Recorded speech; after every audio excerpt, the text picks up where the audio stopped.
My name is Babatunde Olabopo, and I'm a homeless Nigerian transsexual on the street. I'm a legal permanent resident of the United States, and I'm sending this video to show you and explain to you what is happening to us immigrants. I've been homeless on the street now for about 15 years, and you can see the bottles that I have with me. I'm homeless, and sometimes I have to drink like this much bottles a day because we immigrants are being discriminated against.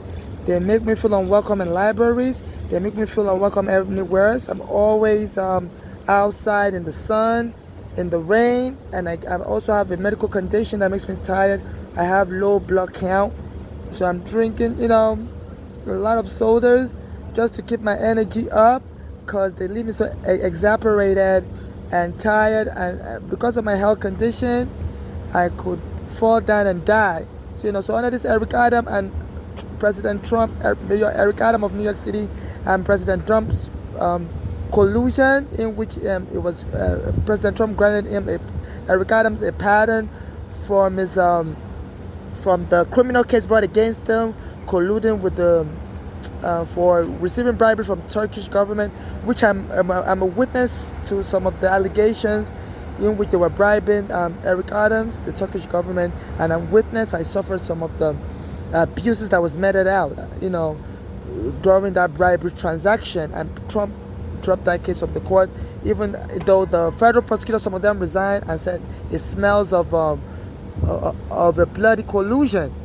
So right now I'm experiencing backlash whereby this Mayor Eric Adam and this Trump are targeting immigrants like me for deportation, wrongfully, which even though retaliation is wrongful under U.S. law, So I'm drinking up to like 30 bottles of water and soda just to get my energy up because I'm so exasperated. I have a food stamp, thank God. Sometimes I could spend up to $300 a week just to buy drinks, coconut water, things that could get me energized, because sometimes I just feel so tired I can't even walk. And this Eric Adam has maintained a zero level tolerance to poor immigrants, and he has a black American gang. I also have diarrhea. This is my diarrhea tablet, and they harass me when I try to use the public bathroom. Now, President Trump and Eric Adams said there should be a mass arrest of homeless people everywhere, and they're framing us up as crazy. My mother has been killed under this kind of setup, whereby she was framed as crazy. Our own daughters joined in. Our daughters were born in America. My mother was born in Nigeria, and she was a naturalized U.S. citizen that had a heart problem, and she went to the hospital. One of her daughters was on drugs, Bologna, and the other daughter liked to spend money lavishly, travels to Mexico for vacation with our own children, Flora's children, and goes to Disney World while my mother was homeless. So when they heard that my mother was in the hospital getting treated for heart disease, they came to the hospital from Pennsylvania and told the hospital to lock her up in the mental ward. Because my mother was a foreigner, the hospital decided to discriminate against my mother, even though she passed the mental test, and lock her up in the mental ward. On the way there, I said my mother died. Because, a lot of immigrants are also dying due to the stress. My mother was killed as far back as 2015. But it's like this, Eric Adam and Trump are learning from, because I've been under FBI surveillance since my mother brought me in 2000 from Nigeria, and I was arrested at the airport. Even though my mother had a green card and I had a green card stamp in my passport, they said, I wasn't allowed to come to America because children are not allowed to come with their mother. So there's a waiting period. So they detained me at the airport, and my case lasted for 8 years in court. And they were lying. They told the court I didn't have any visa at all, even though I had a green card visa in my passport. And they lied I didn't have any visa. I wasn't entitled to have any visa because there's a waiting period, for visas, and they lied to the court. And for 8 years, I was going through the court case. So my mother started having a heart problem during the time I was having my court case, at Federal Plaza and with the appeals court, with the Board of Immigration Appeals. It lasted 8 years, So now my mother's daughters have finally killed her by locking her up in the psych ward.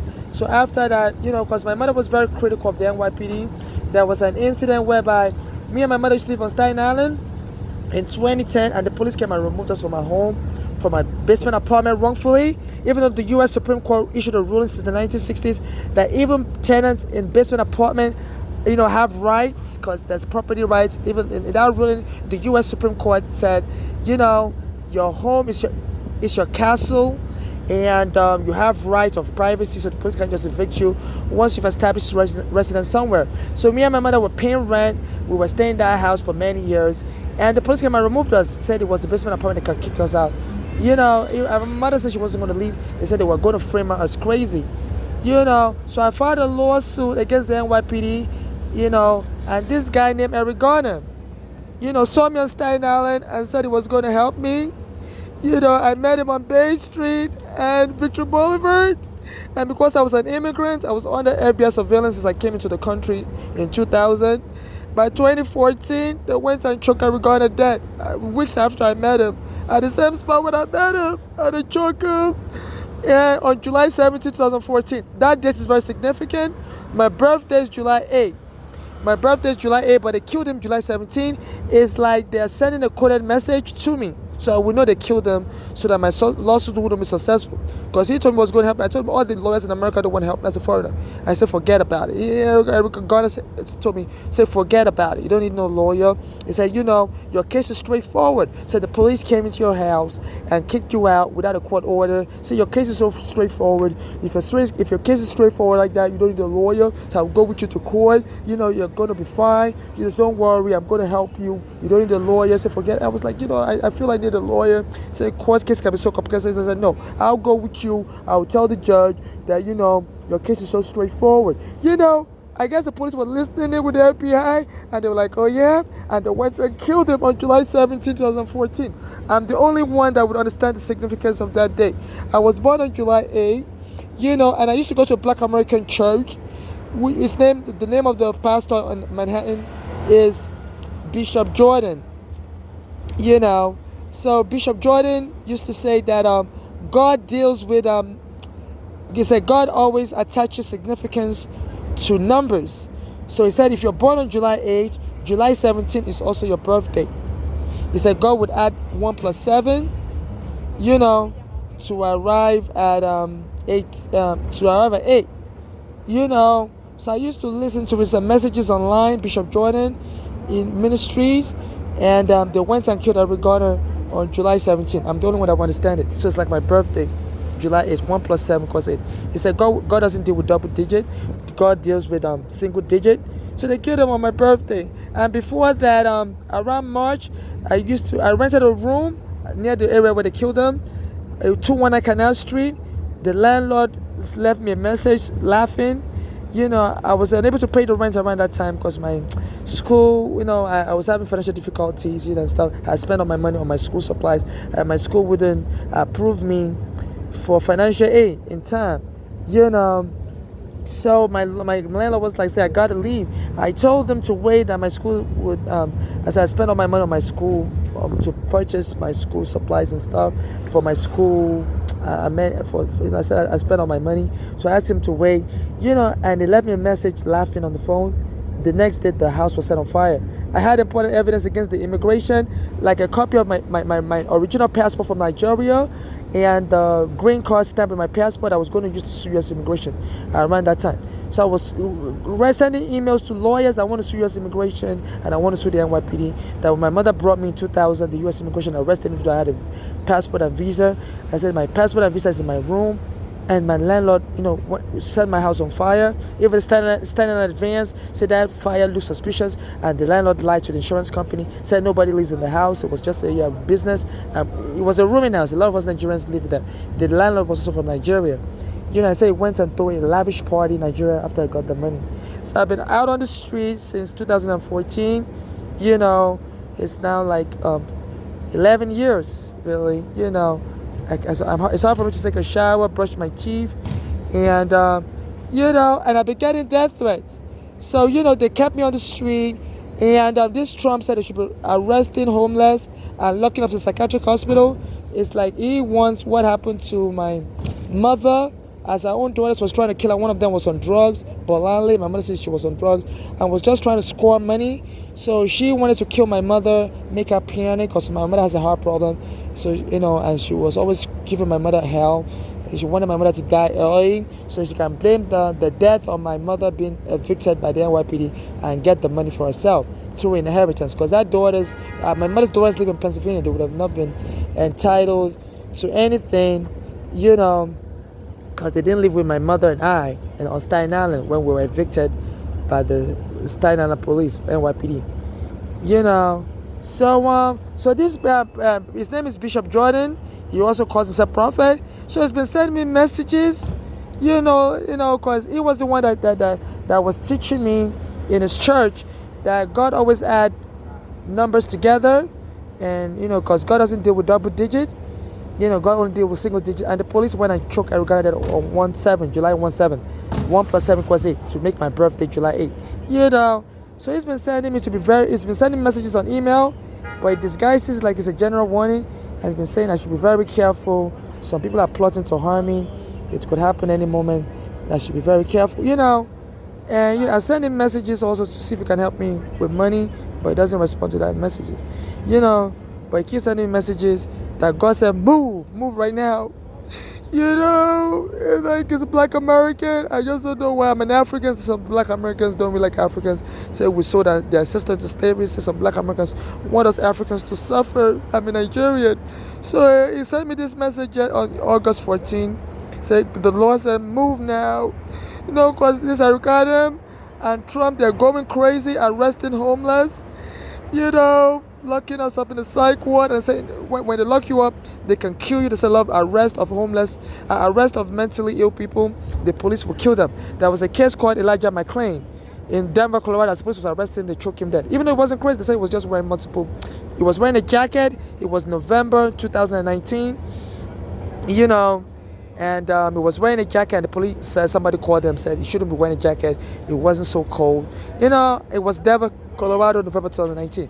And so he told the police, that doesn't mean it's crazy. He told the police he has a low blood count like I have, anemia. So that's why he's wearing a jacket. So the police said he has to follow them to the hospital in an ambulance to just check him to make sure that why is he wearing a jacket in November? It's not that cold. So he told them no. He said he doesn't have to follow them. And the police choked them and injected them with a psychiatric medication called ketamine, and he died. In Brooklyn, there's been a lot of cases like that. They say when the police are responding to mentally ill people, they will kill them. So here's this guy sent me a message. They said there's been mass arrest of homeless all around New York City. They've been trying to arrest me also. When I tried to use the bathroom, the black American workers at the Staten Island Ferry will start locking up the bathroom and call the police on me. And the police will come there, start inspecting the bathroom they say they're going to frame up as doing drugs and get my green card from me and get me killed. So it's moving with this American has a black American gang harassing me. And this pastor who's also black American, he said the Lord said move now. And they're scaring me, and I don't have nowhere to go. I'm homeless on the street. My green card has been stolen. And sent me a message yesterday, August 14, 2025. Said the Lord said move now. And also he sent me another message today. Said God said I should move. Right? My life is not safe. There's some wolves that are going to get me soon. I said there's some wolves around me. They're going to get me. He said God I should move.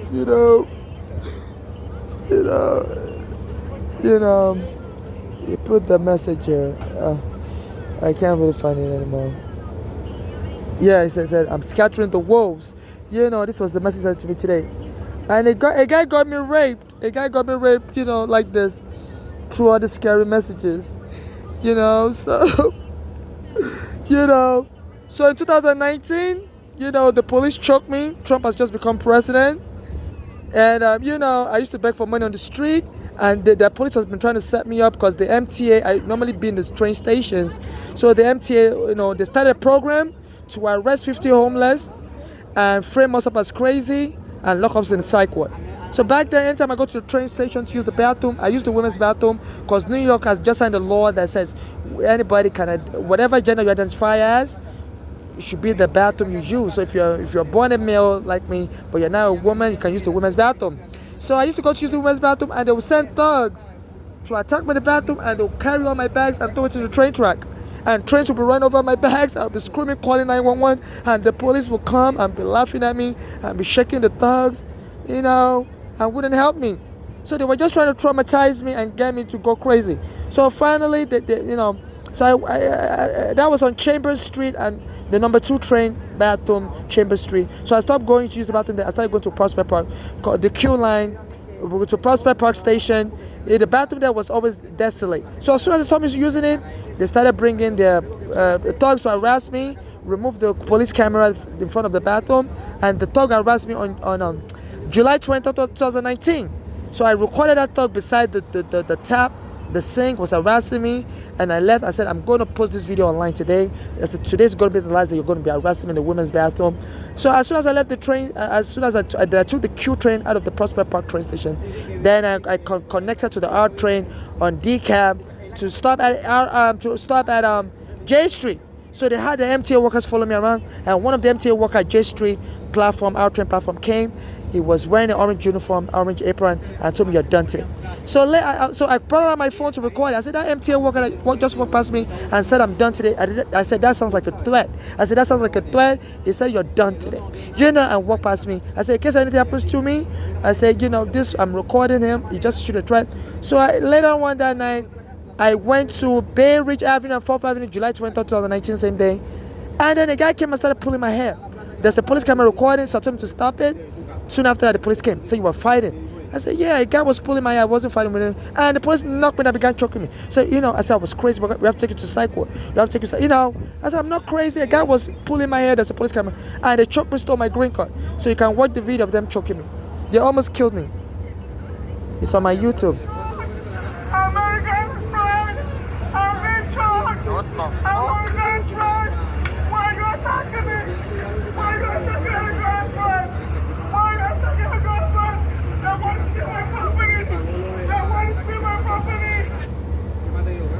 And they decided to put their nail on my neck. They put their nail on my neck. And was trying to kill me, and there were people heckling them, telling them to stop. Telling them to stop. They could have killed me on this day. Trump was president, and there were people telling them to stop.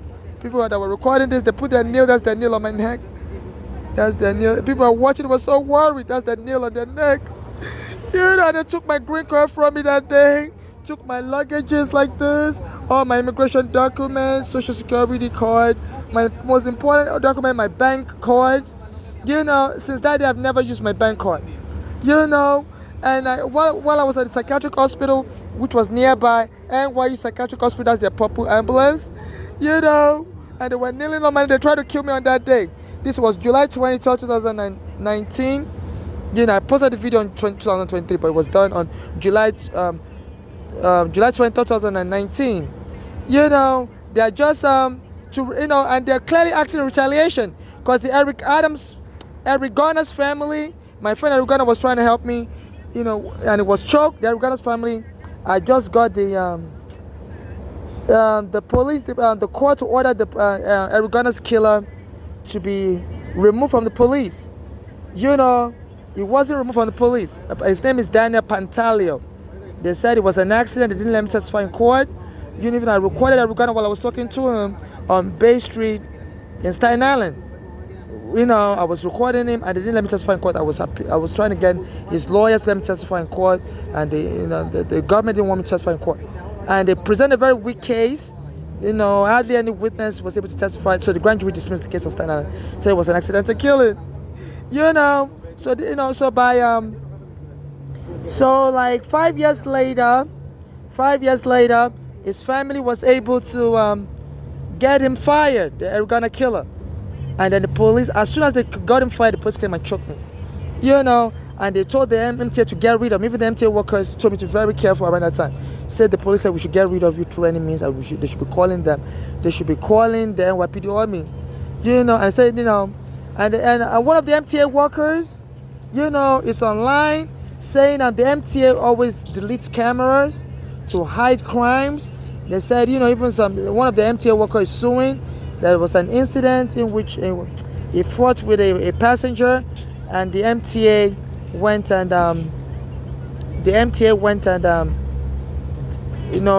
deleted the camera records to make him to penalize the train conductor. So here is the ICE agents dancing. I'll go back to that story later of the MTA, doctrine video footage. And they're trying to, they got me arrested in front of the train station in 2019, stole my green card. And now the ICE is dancing, say Ice, Ice Baby. They're dancing to the song called Ice, Ice Baby. There's just so much going on, So this the ICE agent dancing to Ice Ice Baby, So I believe part of the reason why they want me killed is they've been trying to, they don't want the immigration to pay me money. They don't want the immigration to pay me money for arresting me wrongfully when my mother was alive and I was a kid and I arrived in JFK with my mother. And I don't want the police to pay me any money for taking my home and killing my friend that was helping me. So they've been trying to lure me to get married to an American and have a baby with the American, adopt a baby because I'm a transsexual. I was born a male and I'm into men only. I'm not into women. So they're trying to get me to adopt a baby with an American. And then I believe they want the American to kill me. And then the baby would inherit all my money. So even, so there's this guy, his name is Dominic Carter, and he's been bragging that, since last year, that Trump is going to become president, that he knows it, that Trump is going to win. And they say when Trump wins, it's going to be Ice, Ice Baby. Yeah, Ice, Ice Baby. So, Trump is friends with the owner of the radio station this black American works for. Some black Americans don't like Africans. And I believe this guy taunts me. I listen to the radio at the time. I'm under FBI surveillance. So the FBI could pick up when I'm listening to the radio. So they tell the radio host and the WABC to taunt me. And they tell some of the same people also to me that like FBI undercover agent, see, we're going to fuck with you till you kill yourself. You're going to fucking kill yourself. You're not going to get no money. You're going to kill yourself. We're going to keep fucking with you. So anytime I'm listening to the radio, they'll be issuing, I always listen to ABC radio because since I was in immigration prison, the ABC has always been very, I always listen to conservative radio because there's a lot of blacks don't listen to conservative, but in Nigeria my mother always listened to the AM, so I'm used to AM. So when I was in immigration prison I was listening to AM. I didn't know it was really conservative radio. A lot of blacks don't listen to it because it's not very liberal. So I'm used to listen to ABC radio. So as soon as I'm listening to ABC radio with my earphone, the FBI can they said they have very sensitive surveillance equipment. Through your cell phone, they can pick up the surrounding noise around you, even though I use the earphone. So this ABC radio, they said the owner, Kazmatidis, is from Greece, but he was been here in America since he was a little baby. So he sounds like a New Yorker, or calls himself a New Yorker also. He's friends with Trump, and and they say he has FBI guarding the radio station because one of his workers, Curtis Sliwa, they say people allege he was lying that the Italian mafia is trying to kill him. So, because he used to report about the Italian mafia on his radio show, on behalf of the FBI, So they said they were trying to kill him. So the FBI gave him bodyguards, that protect the whole radio show. They said they shoot him with a bullet, allegedly. Some people say it's not true. He was lying about it. Curtis Sliwa, I don't know. I'm not part of that incident. So the FBI, I believe, were instrumental because they've been surveilling me on behalf of the immigration. And I believe the FBI was able to listen to me and Eric Garner talking, and Eric Garner said, telling me he's going to help me, so I shouldn't worry about it, he's going to help me. And they got the person to kill Eric Garner. And to mock me, they killed him on July 17, 2014, like a secret code to me that, yeah, we did it on purpose, and you're the only one that will understand it. And if you dare try to tell people, we're going to make you look crazy, because we're going to deny. And now they don't want me to get any money, so they've been trying to lure me to get married to an American. So that's why they choked me in 2019. They choked me and stole my green card, stole all my property. And that's because, that's somebody heckling that, what the fuck, as an American's friend, I've been choked.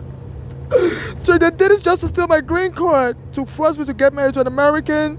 They feel if I don't have any status, my mother's dead, my father's dead, I'll be forced to marry an American, and I'll adopt a baby, and that American could kill me and get the money and give it to this police gang and the FBI gang.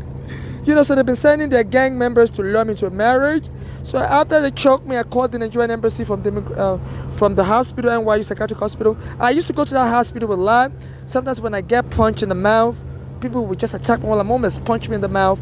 I would start bleeding, I'll go to that hospital. So I've been telling them, I've been experiencing xenophobia attack. I don't know who sent all these people.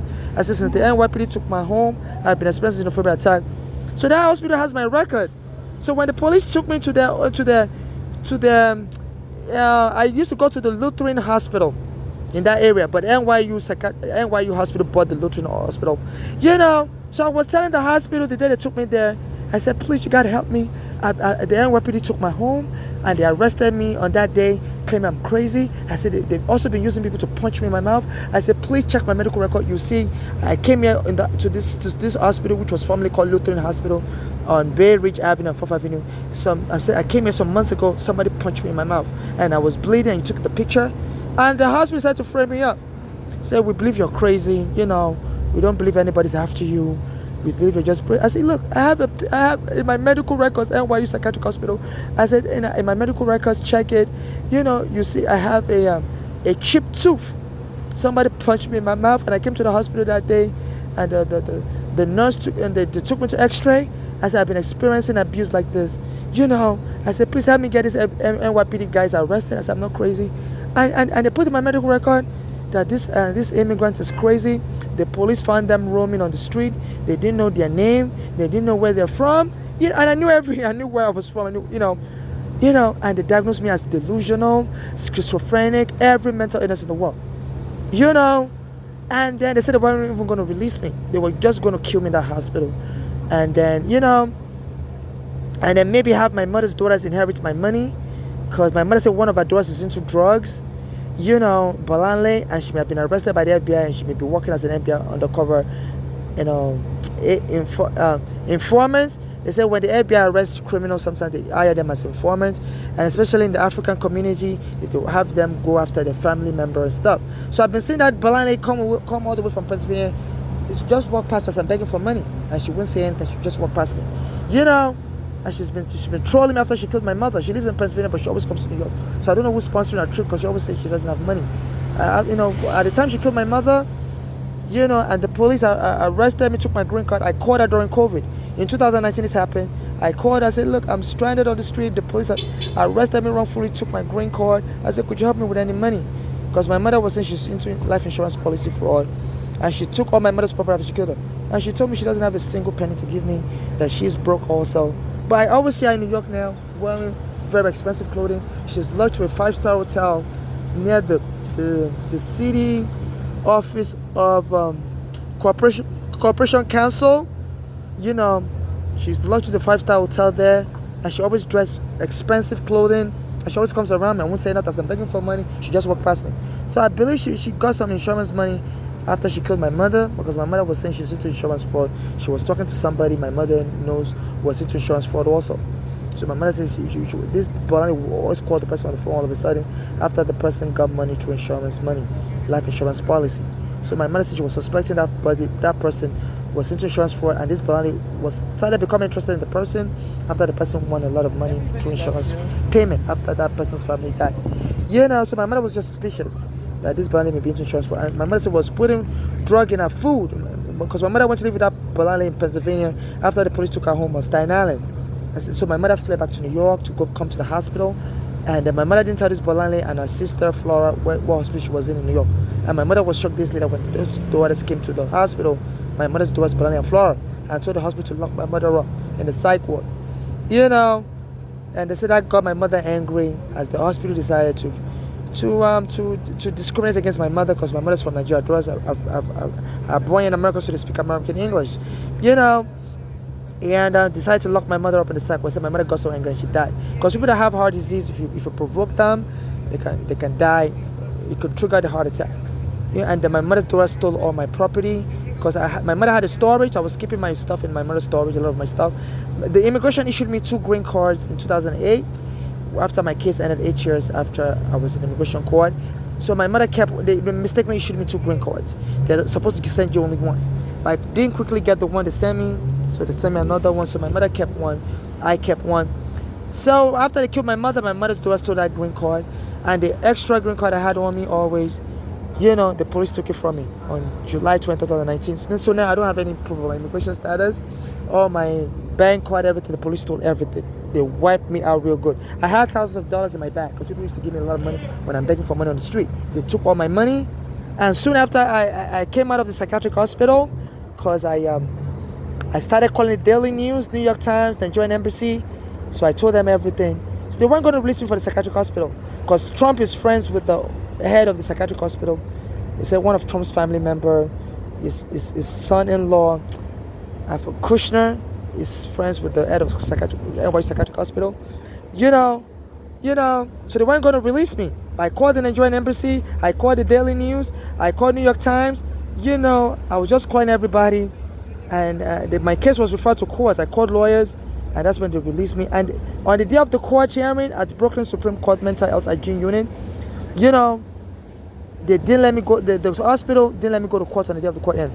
They drove me to Manhattan. The court case was in Brooklyn. I was arrested at Brooklyn. I was put in an NYU psychiatric hospital, Brooklyn. And they went and dumped me in Manhattan in a neighborhood that I'm not really familiar with. No money, no green card, no ID. I had to be begging people for money to get on train. By the time I got back to Brooklyn, the court was already closed. And while I was in detention, the head of ICE was mocking me.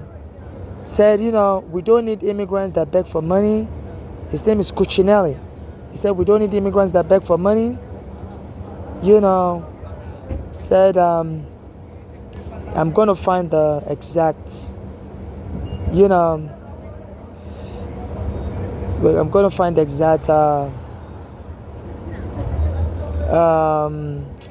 online, the exact post that reference how the head of ICE was mocking me as soon as the police arrested me and put me in psychiatric detention. Yeah, this is Cuccinelli. And that name Cuccinelli is very significant. So they're using dates and names to taunt me. Say, give me your tired, your poor, who can stand on their 2 feet. I was arrested July 23rd, 2019, by the police, and they stole my green card that day. And the head of ICE, a month, made this statement while I was still under the psychiatric hospital, while I was still under the lockup, and said, said Ken Cuccinelli, said America doesn't need such immigrants anymore. Said they're a public charge. Under immigration law, if you're poor, you're considered public charge. You're supposed to have a sponsor. My mother was my sponsor to provide you with money, but she was killed, so I didn't have a sponsor. So the name Cuccinelli is important. It was mocking me as I was arrested by the police, and the police almost killed him. So they said the NYPD has solidarity with the Trump. They've been protecting him from rape accusations and all these accusations while he was a businessman in New York. They never charged him with nothing. So Cuccinelli, the name is significant because while I was in immigration prison, as soon as I was arrested at the airport in 2000, when my mother was bringing me from Nigeria, my immigration prison number is 494, which is the same prison number that was given to Mandela. And my birthday is similar to Mandela's birthday. Mandela's birthday is July 18, 1918. My birthday is July 8, 1981. So then Trump hired a guy named Cuccinelli, like Nelson Mandela, to be head of immigration as soon as the police came before the police came and arrested me, in 2019. So I had a problem with Trump that I may explain why he's retaliating against me. After the police took my home in 2011, I went to Trump's hotel in New Jersey, and I was gambling there. I was making money in his hotel, and I had diarrhea. This is my diarrhea tablet. So I'll go to, in case this phone cuts off, I'll do a part 2. Sometimes when I'm recording, so the phone almost dropped off my hand. So in case the phone turns off, I'll record a part 2. So back to what I was saying. So reason why this Trump is taunting me through this Cuccinelli, I may be behind the people that sent the police to arrest me and take my green card from me. It's because I was trying to sue Trump since 2011. After the police took my home in 2010, I went to Trump's hotel in New Jersey called Taj Mahal. And I was gambling, I was making money in this hotel, I was a registered customer. So I would go to use the bathroom, and when I went to use the bathroom, I came out, they called the police on me and said they don't want me anymore. I need to go. You know, so I was recording them. I said I'm going to sue them and Trump that this is discrimination. I have a right as a lawful immigrant to be able to be in establishment and pay money there and stuff. So I came back to New York. And I told Eric Garner about all the problems I've been having, and Eric Garner said he got my back. He's going to help me with all these court cases. And the person when I took Eric Garner dead in 2014. So I was never able to file that court case. So after they killed Eric Garner, I was homeless with all my bags. So I used to hang out in Manhattan a lot. And one person told me to go in front of Trump's house, said that there's a Christian group that's going to give homeless people free food on Fifth Avenue. So I went in front of his house. Then Trump came in his black SUV, almost like this, and tried to hit me while I was in front of his house. So the FBI was listening in, because I've been under FBI surveillance since 2000, and people were screaming, that's Trump in the car trying to hit you. His driver was driving, and I saw him, he saw me, and he went into his car, his gate opened, and went to his car. After that, he made a post. He said he could shoot somebody in Manhattan and get away with it. And then he became president. And I thought he was referring to me, but I was like, he didn't shoot me on Fifth Avenue. He tried to run me over. Until he became president, and they said my father was killed in 2019. I never used to talk to my father because he used to abuse me in Nigeria. That's why my mother brought me in 2000. So I never used to talk to him, but apparently he has a health problem. My father had a health problem. He used to go to the hospital to get shot with injection for his back pain. And in 2019, there was this Polish woman. Trump is married to a Polish woman, but I used to beg for money in Brooklyn, and they used to send people to taunt me. This Polish woman will come and tell me, you should be ashamed of yourself. You're not homeless. Go to your house. You have a house somewhere.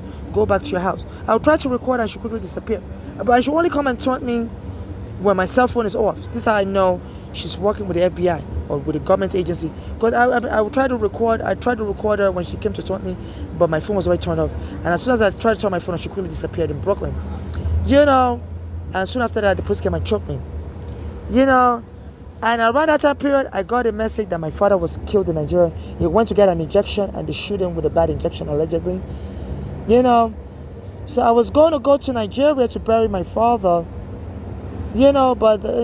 But my green card was already outdated. I got my green card in 2008. It expired 2018. They killed my father in 2019 in Nigeria. So you have to renew your green card every 10 years. So I told the people in Nigeria that please don't bury my father immediately. I need to renew my green card because I was scared if I go to Nigeria with a green card that is expired, the American embassy may not renew it. I just had this funny feeling because I heard about people that will travel to Nigeria and the American embassy won't renew their green card for them. So I was like, no, I'm going to renew my green card here in America and go bury my father. And the people buried my father early. They told me if I can't come, they just buried him. They wouldn't wait for me. So they saw I didn't leave to go bury my father. So apparently I believe they assassinated my father, just to get me to leave America. And if I leave America, I won't be able to come back. They'll tell the American embassy not to let me back. Because that time I used to criticize Trump a lot, that I was trying to sue him, and he tried to hit me with a car. And he was trying to win the election in 2020 because Biden was the president. Biden was going to contest, and he didn't want Biden to win because he was afraid Biden would lock him up. So I believe that's why he got the police, NYPD, to choke me, possibly kill me, and take my green card, and stuff. Oh, this is another video. And then he had his I was begging for money that day when the police choked me, and the head of immigration, Cuccinelli, said, "We're tired. Give me your tired and your poor who can stand on their own 2 feet, and will not become a public charge." I guess who will not become a public charge? Who will not become a public charge? This is very significant. I believe they killed my father so that I would go to Nigeria with an expired green card, and when I tried to renew it at the American embassy would tell me, no, you're a public charge, you never worked, you weren't working, you were begging for money, you can't come back to America under the public charge rule. So that's why I didn't fall for that game. I didn't go back to Nigeria. So this Christian needs to be arrested as an accessory to kidnap. He said we want immigrants that who will stand on their 2 feet and won't become a public charge. So when they saw I didn't leave, after my father was killed, they sent the police that same year to come and choke me and take my green card from me. They wanted the American embassy to take my green card. You know, because that's why they killed my father. So as soon as I stepped in Nigeria to bury my father, when I'm trying to return, I would have gone to the American embassy to get a re-entry permit. I would have submitted my green card, and the American embassy would have taken the green card from me and said, thank you very much. You're not going back to America. You're public charge. Bye-bye. You know, bye-bye. You know. So it would have been a double whammy for me trying to sue Trump in 2011. You know, all kinds of stuff is happening. My friend in Ghana got killed. You know, my mother's been killed also. You know, and my father's been killed. You know, and they're making public boast about it. So they were going to take my green card as a public charge, you know, in Nigeria, if I returned to Nigeria to renew my green card. But now they just took it from me by choking me in America. You know, so this is what is going on. This is racketeering. You know, so I escape again. Every trap they set for me, they steal from me, kill other people. But I've been escaping. But I'm not a cat. I will not escape any longer. So this Trump said he's fed up. The police have to be arrested homeless, take us back to the psych ward. And Eric Adams said they're going to be arrested homeless, so they're having black American gangs call me nigger. You know, you nigger. And they were calling the police on me if I try to use the bathroom at Stanley Ferry. This is an ethnic cleansing gang. My mother's dead, my father's dead, my black American friend is dead. And every trap they set for me to drive me crazy and have the police kill me, I've been escaping. But I'm afraid I may not be able to escape any longer. You know, so please, Judge Kaplan, there's a lawsuit before you that they're arresting people in Federal Plaza, choking them, knocking them down. If you come to Federal Plaza to apply for any benefit, they're arresting immigrants. I need to apply for a new green card because they choked me, stole my green card. I'm afraid they're going to arrest me and either kill me in Federal Plaza. And the lawyers that filed the lawsuit, New York City Civil Liberties Union, I believe that's the name. They don't, you know, I don't know why they didn't include me in that lawsuit. I send them videos on Instagram and stuff.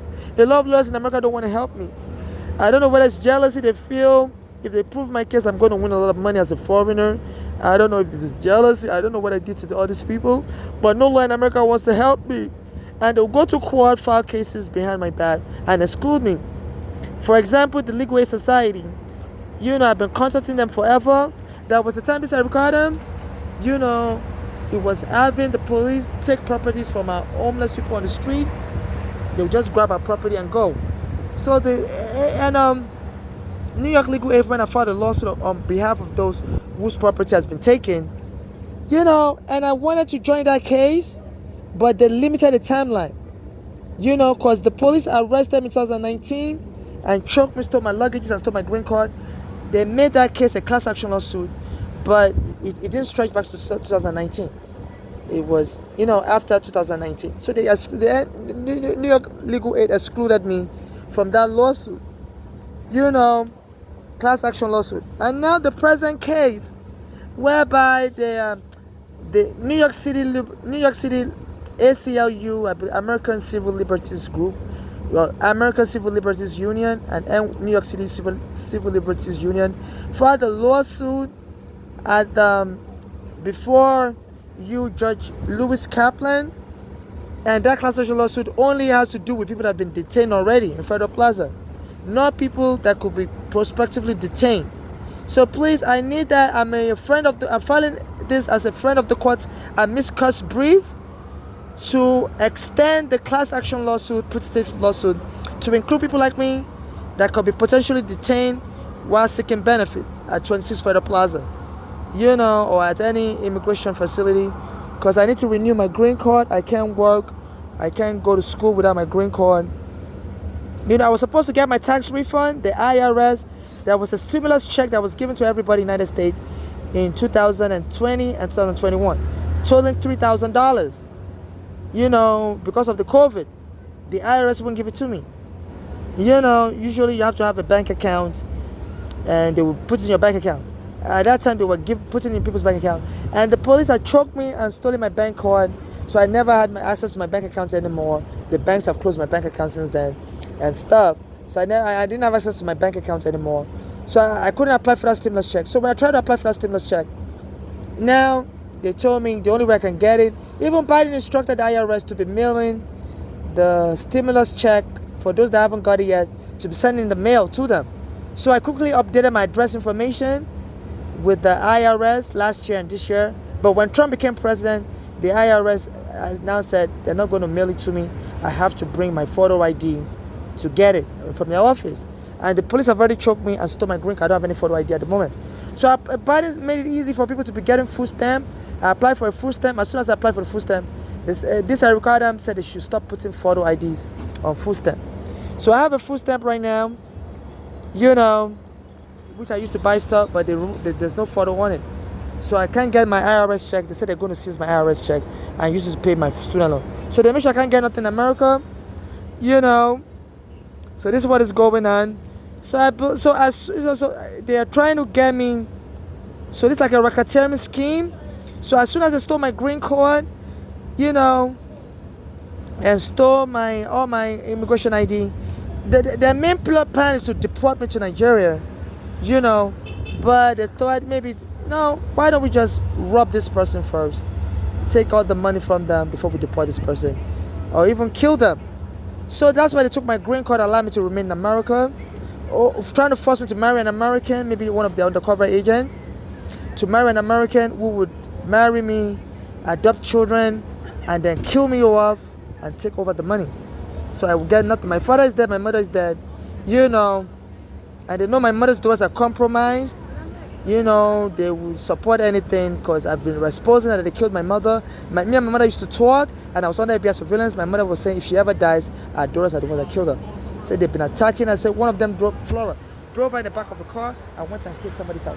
Knowing my mother has a heart problem. So my mother said she was scared, almost died that day. My mother said that Florida did it on purpose to get my mother to die, so that they can blame it on the police and sue the police and say my mother's homeless condition got her so worried and got her to die.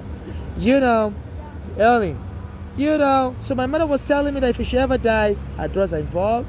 And so after she died, and she was telling my daughters came to the hospital, they were feeding her, one of them was feeding her poison in Pennsylvania in her food, which was triggering my mother to have a heart problem, heart attack symptoms. So my mother fled Pennsylvania to come to New York to go to Bellevue. Days later, those daughters came to Bellevue and told the hospital to scare my mother the more by locking her up in the psych ward wrongfully. And the hospital agreed, even though my mother was alive, she speaks English, and she passed the mental health test. But the hospital decided to discriminate against my mother because my mother was born in Nigeria. She speaks Nigerian English. Daughters are born in America and they speak American English. So I just been whoa. So as part of this scheme, whereby they've taken my green card, taken all my ID, and left me on the street, and they're trying to force me to marry an American and to have babies with this American, any American. So they've been bringing people around me to try to lure me to have sex and stuff. I said, no, I'm celibate. I've been celibate for many years. I'm not looking for a sex partner. I'm single or married. So, this Dominic Carter works for ABC Radio. The owner of ABC Radio is friends with Trump. So I believe he's aware of the plan, and he's been singing that song on his radio show. It comes on at 3 p.m. every weekday. And he'll be saying, ice, baby. Ice, baby. So you immigrants, you're going to feel it when Trump becomes president. So now, these are some immigration agents dancing to that song also.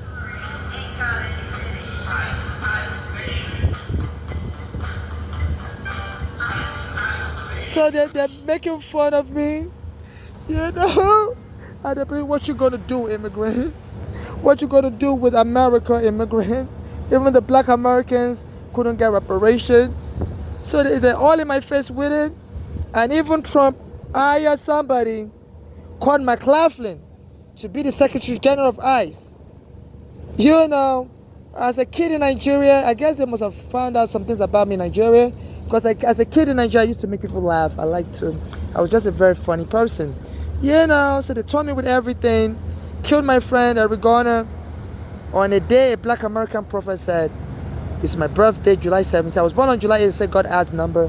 This is Bishop Jordan. I love the Black American community. Don't want to help me either. Just smile and send me messages. But it's, I've contacted him. Bishop Jordan is based here in Manhattan. Zoe Ministries. I told him to help me. I used to donate money to his church, but he wouldn't help me either. But he keeps sending me scary messages. As this police are arresting more homeless and locking us up in the psych ward. They say they're coming for me. The wolves are coming. Say get away now. I don't know if he's trying to lure me to go get married to somebody. I don't know if he works for the FBI also, because they love the preachers also.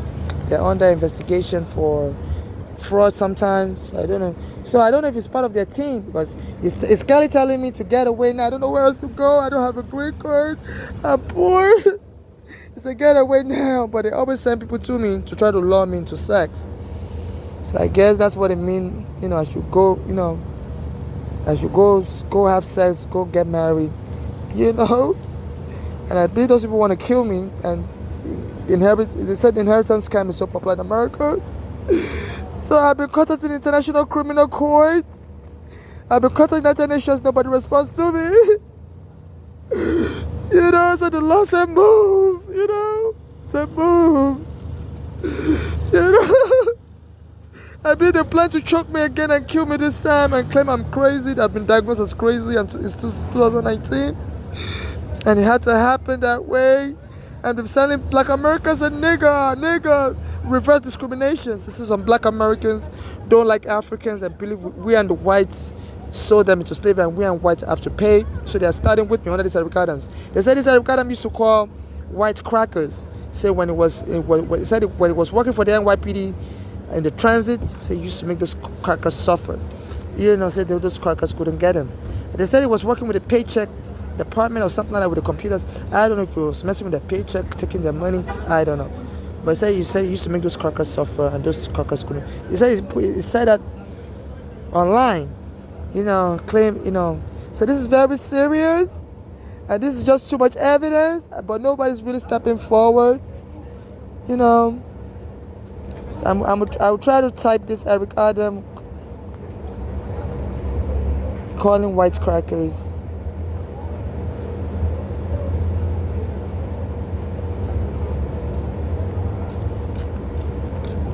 I don't know if this will pick it up. Haha.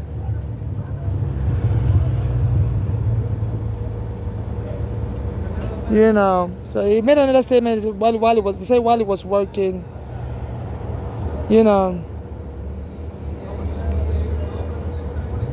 So he said he used to mess with them. I think he was working with the paycheck department of the NYPD in the computer room.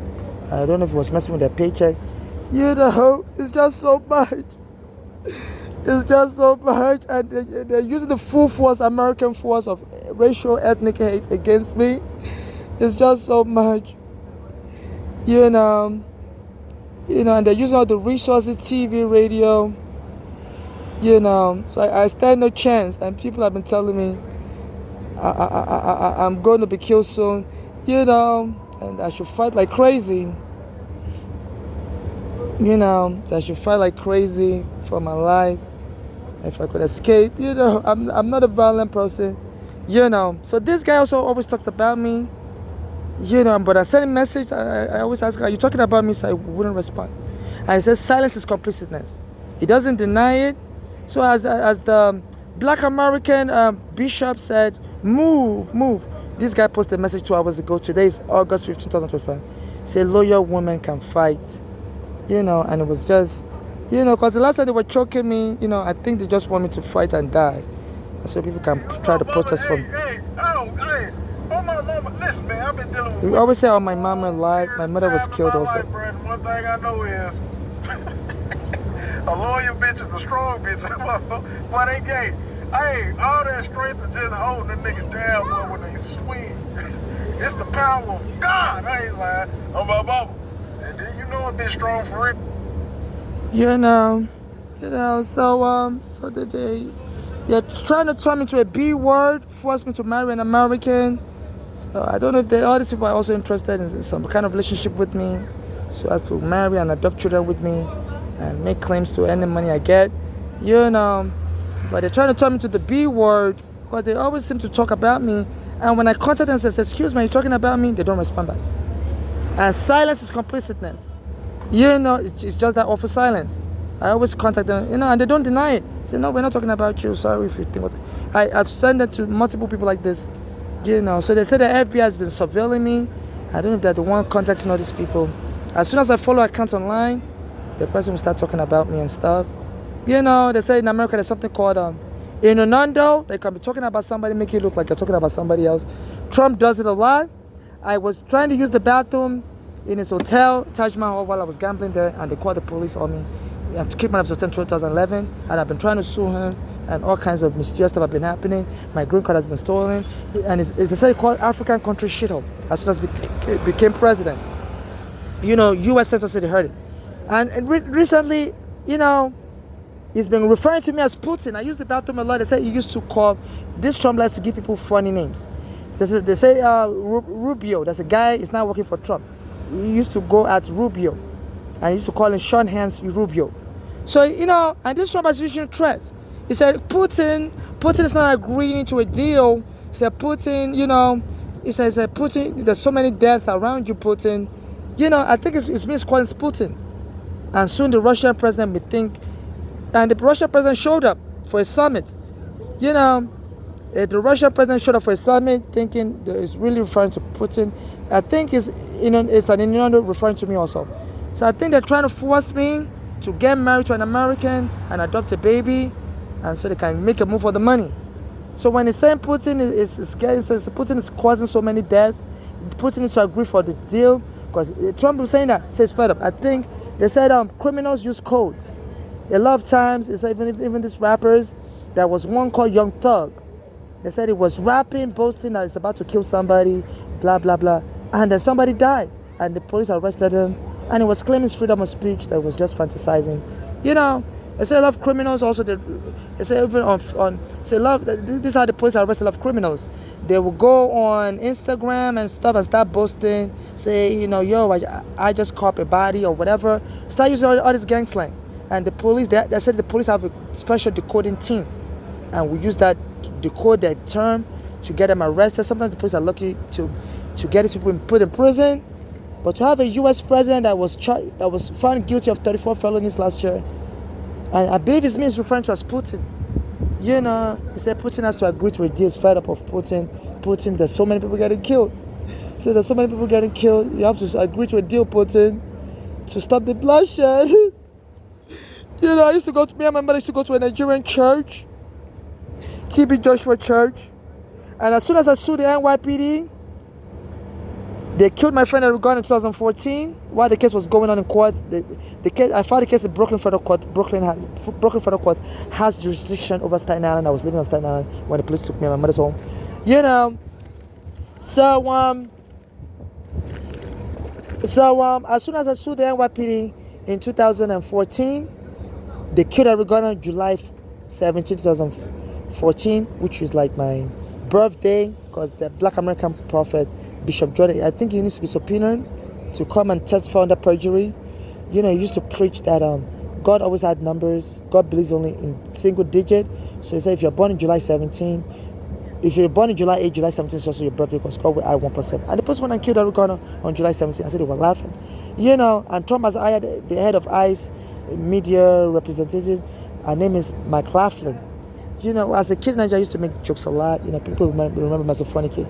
So it's like they find out, you know, a lot of stuff about me, and they, you know, using that to just kill and get it and mock me.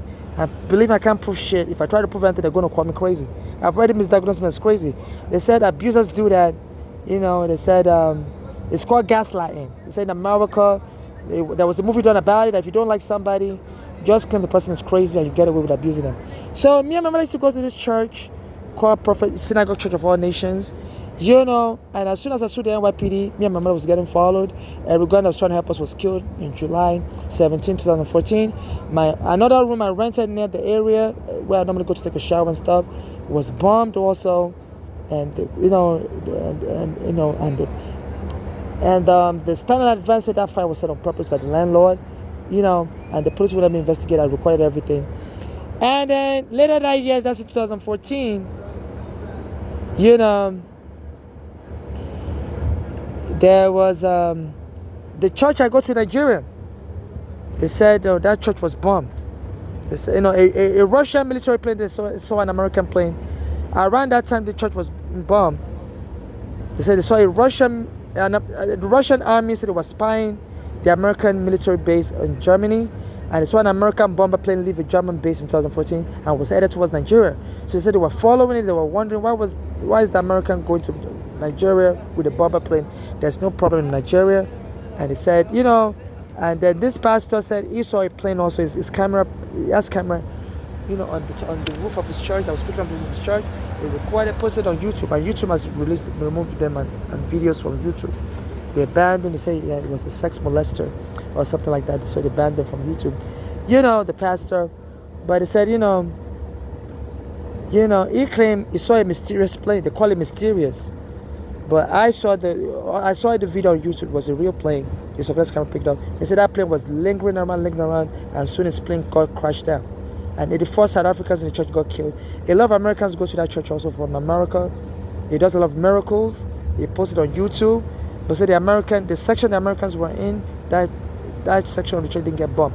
It's only the section where the white South Africans were and the Nigerians were got bombed.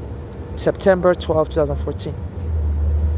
Eric Garner was killed July 17, 2014. My home, and the second home I had on Staten Island was bombed around the area, but also on March 19, 2014. So that 2014 was just bombing. Anything that has to do with me, bomb. As I was homeless on the street, and people would make fun of me, say sometimes I have a smell, it just was hearing people to mock me, and it would just bombing everything, So it's just so much. I'm just trying to keep my sanity. Because they said in Guantanamo Bay prison, some of the Arabs, they are arrested. They're accused of bombing World Trade Center. Said they would drive these Arabs crazy. Don't let them sleep. Waterboard them, choke them, cover their eyes. And they said a lot of them will go crazy and commit suicide. So this is excessive police force. Now that they're using these immigrants as pawn. So any immigrant that dares try to get any benefit now, in Federal Plaza, they would abuse them, put them in dirty cell rooms in Federal Plaza with no bathroom. And anytime I try to use the bathroom, also they hire Black American gangs working for this Eric Adams and still or whatever, that they're sympathetic or whatever to Eric Adams, because I criticize Eric Adams a lot. And they call the police on, they won't let me use the bathroom. I stand on Federal or any public bathroom I use. I say they're going to lie on me that I'm crazy and I'm doing drugs and have the police come and kill me. So they don't let me use the bathroom. So a lot of immigrants can't use the bathroom either. So they're pointing a lot of immigrants as they're abusing me. And they're making me know that the only way is for me to get married to an American so American can get all the money. So this is like a potential inheritance scam. And I believe they want the American to kill me. Choke me dead. They said, look, they can just pillow stuff you and claim you died of a heart attack. My family has a history of heart problem. They said my father died of a stroke after they injected him shoot him with an injection while this Trump was threatening. They said Trump is friends with a lot of FBI agents, so that's why it's been so hard to arrest him also, even when he was a civilian. And he issued that threat. As I was trying to sue him, he issued that threat that he could shoot somebody from my end and he would get away with it. And as soon as he became president, they said my father, in 2019, went to the hospital and they shot him with a bad injection and he died. And I believe they killed him so that to get me to go to Nigeria immediately with an expired green card. And then if I went to Nigeria, like this Cuccinelli said, the immigration director then said, we're tired of you immigrants who are public charges. I would have been considered a public charge at that time, and they would have just taken my green card from me. And so this it made a very bold assertion. So this was what they were going to use to keep me stuck in Nigeria. They would have just, when I applied to renew my green card, they would just taken it from me and say, thank you very much. You can no longer go back to America. You're public charge. We have you on video. They have people that will record me begging for money. They will come themselves and record me. Isn't this you begging for money? You're public charge. You can't go back to America. So they killed my father just to hurry me up to go to Nigeria to bury him. And the Nigerian government is covering this up. I've been contacting them with this information. They don't respond back to me anymore. They promised to help me. and they don't help me. The United States don't respond, and nobody wants to take on America. Even lawyers here wouldn't respond to me. And the more they go and file lawsuits behind my back, I helping other people except me. You know, so I'm on my own. You know, and you know, so I've been contacting the courts, but I've not had any hope. When Biden arrested Eric Adams, said he was collecting bribery from Turkish agents. I'm witness to the bribery allegation because around that time, also I had a problem with Eric Adams. I used to use the bathroom near his office. It was the borough president of Brooklyn, and I used to go to the Brooklyn Federal Court and go to the train station near the Court Street to use the bathroom in the train station bathroom for customers. And the police would come and kick me out of the bathroom. Won't let me finish. I have diarrhea. They were just trying to get me to sew my pants because they were mad I was suing the police that killed my friend with a gun, and it wasn't enough. They wanted to kill me also. So I would come out of the train station and I would go in front of Eric Adams' office across the street.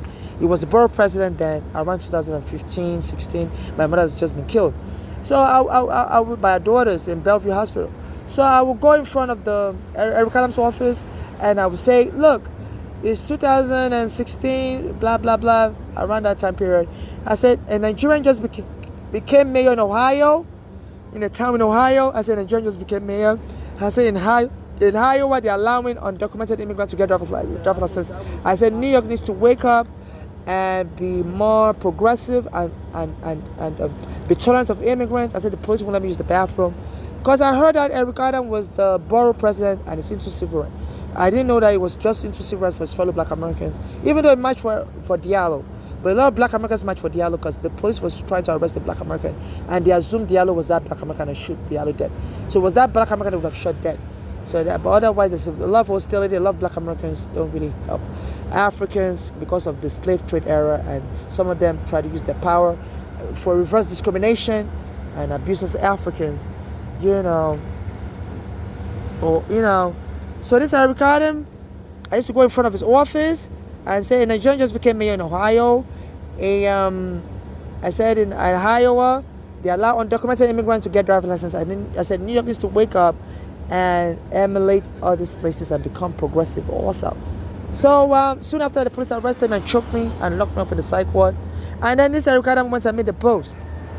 You know, said we don't have to be tolerant of you. He said, you go back to Ohio. You go back to Iowa. It made that statement in Harlem on January 20, 2020. Some weeks after the police arrested me and stole my green card. You know, he said, we don't have to tolerate your speech. He said, you go back to Ohio. You go back to Iowa. You'll never be welcome in New York, you outsiders.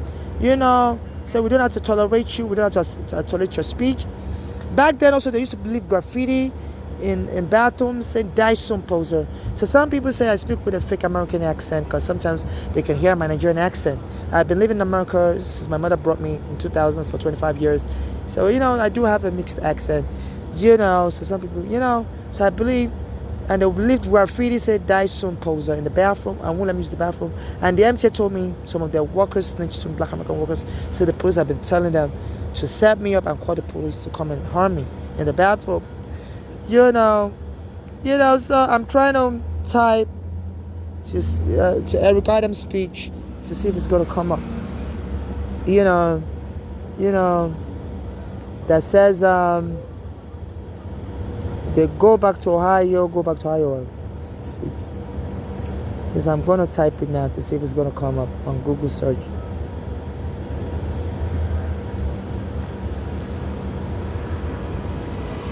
You know, so yeah. Was borough president that the police has just choked me, took my green card. And it used to have black Americans that had problems in Brooklyn. This I caught in Brooklyn 2019 was borough president and wouldn't help me. And went and mocked me weeks later. You know, his family friend is Eric Garner that was trying to help me. He was close to the Eric Garner family. I believe he wants me dead also to even the score. That a black American got killed while he was trying to help me, and he wants me to be killed also. You know, some people that are very racist can be very petty like that. You know, he made a statement in 2020. You know, a day later it was reported, and it was Say, go back to Iowa, go back to Ohio. You know, and it was clearly, I'm under FBI surveillance. All this speech I used to make is under FBI surveillance in 2016, 2015, around those years. You know, they can pull up my record from the FBI.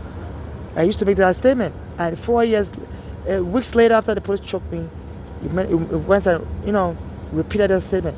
At one point after, then he became mayor, and he said the police are going to be, even though the Brooklyn federal courts in 2013, November, in Floyd versus City of New York, said the police can be arresting people for being poor and black.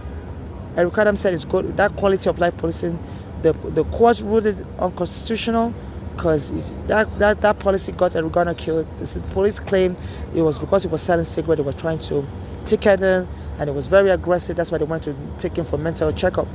So, you know, they weren't supposed to arrest him for selling cigarette. You know, they said they were just going to take him for mental checkup. He said was kind of angry. Even though the U.S. Supreme Court said, when the police arrest you, can be angry. That doesn't mean you're crazy.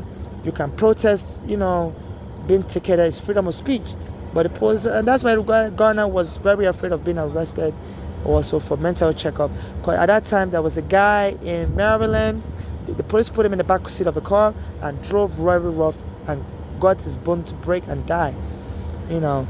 So I guess Garner was afraid that they may be trying to punish him because he was trying to help me at that time.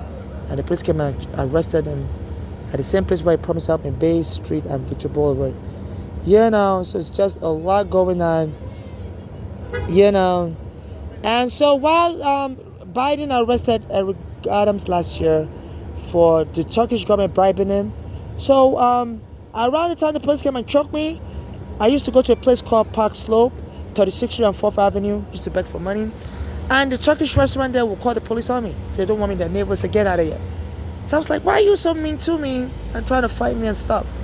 And they were trying to get the police to come and choke me dead.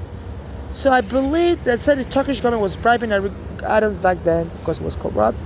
And to make Eric Adams, I said they put him on a flight to Turkey, give him free food.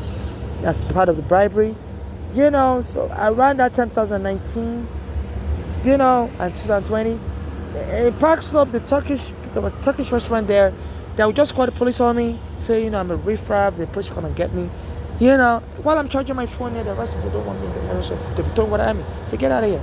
You know, don't charge your phone in front of the restaurant. There's a phone booth there on around 36th Street and 4th Avenue. They were just trying to provoke me to get the police to kill me because the police was killing blacks a lot, you know, around that time where Trump was president. You know, so they were trying to get the police to kill me. People like George Floyd was killed around that time also. Another guy called Elijah McClain was killed around that time. You know, so they were trying to get the police to kill me as a gift to Eric Adams. You know, as things Eric Adams, they knew Eric Adams was me dead. Was my head on the silver plate just to show Africans that, you know, the black Americans, it used to boast. It says black American time. It says our time. And they wanted to become president. And the Turkish government, I believe they knew that the best gift they can give him is my head on a silver plate. They believe he's a king. You know, that would make him so happy and it would give them access to the American government, you know, as a Democrat and a black American leader. You know, so they were hiring Turkish people to drop me as part of the bribery. And I'll call the police on them. And they'll call the police on me also. And they were just trying to get the police to choke me dead and give my head to Ricardo. My immigrant head. So I could celebrate like an Indian and me, like a Hitler. To make him to launch, so that I could feel like this is the black American season. These people have come a mighty long way. You know, so the Turkish government, they gave him free food. Gave him first class plane ticket. And they wanted to have my head delivered on a silver plate for him. You know? So America needs to stop dehumanizing immigrants. And you're arrested on this immigrant. You use them as pawn to scare me to marry an American, to take all the money so I'm gonna get nothing. My mother was killed. I was arrested in immigration prison. Even while I was in immigration prison, I was there. I was always happy. And some of the immigration officers had to do a drug test on me. It's like nobody comes to immigration prison and they're this happy. So something's wrong with you, but I'm just a happy person. So they used to bring drugs to sniff they used to check my locker and working out for drugs. So nobody comes to immigration prison. I was just, I could be very careful, so. And now I guess to make me remember, like, you were happy in immigration prison, So Trump hired a lady called McLaughlin, and she's terrorizing immigrants. The ICE is terrorizing immigrants, and this McLaughlin is the spokesperson for ICE. Because when I was a kid and the immigration arrested me, I used to laugh in immigration prison. I was a young kid. I was just a happy kid. And they make me cry and cry now. I said, we're going to make you fucking depressed, okay? And it's too bad. This is crazy. And they taunt me with all this ICE raids. I need to go renew my green card, renew it, but I'm afraid of stepping into the immigration office because I heard they arrest you when you come to seek benefits at Federal Plaza. I walk past that Federal Plaza every day and I look into the building. I'm trying to renew my green card, but I'm afraid of being arrested and being choked again. This is not right. This is not right. Stop killing immigrants. The slavery, 10 million Africans were killed during slavery. This can't continue. My mother's been killed. My father's been killed. So many Nigerians has been killed. They bombed the Nigerian church I used to attend 2014. I need to stop. And all your lawyers avoid me and go behind my back and help other people and leave me out. I've been on Instagram trying to get it quiet now. You need to stop. I send videos. Your immigration, you're dancing, ice, baby.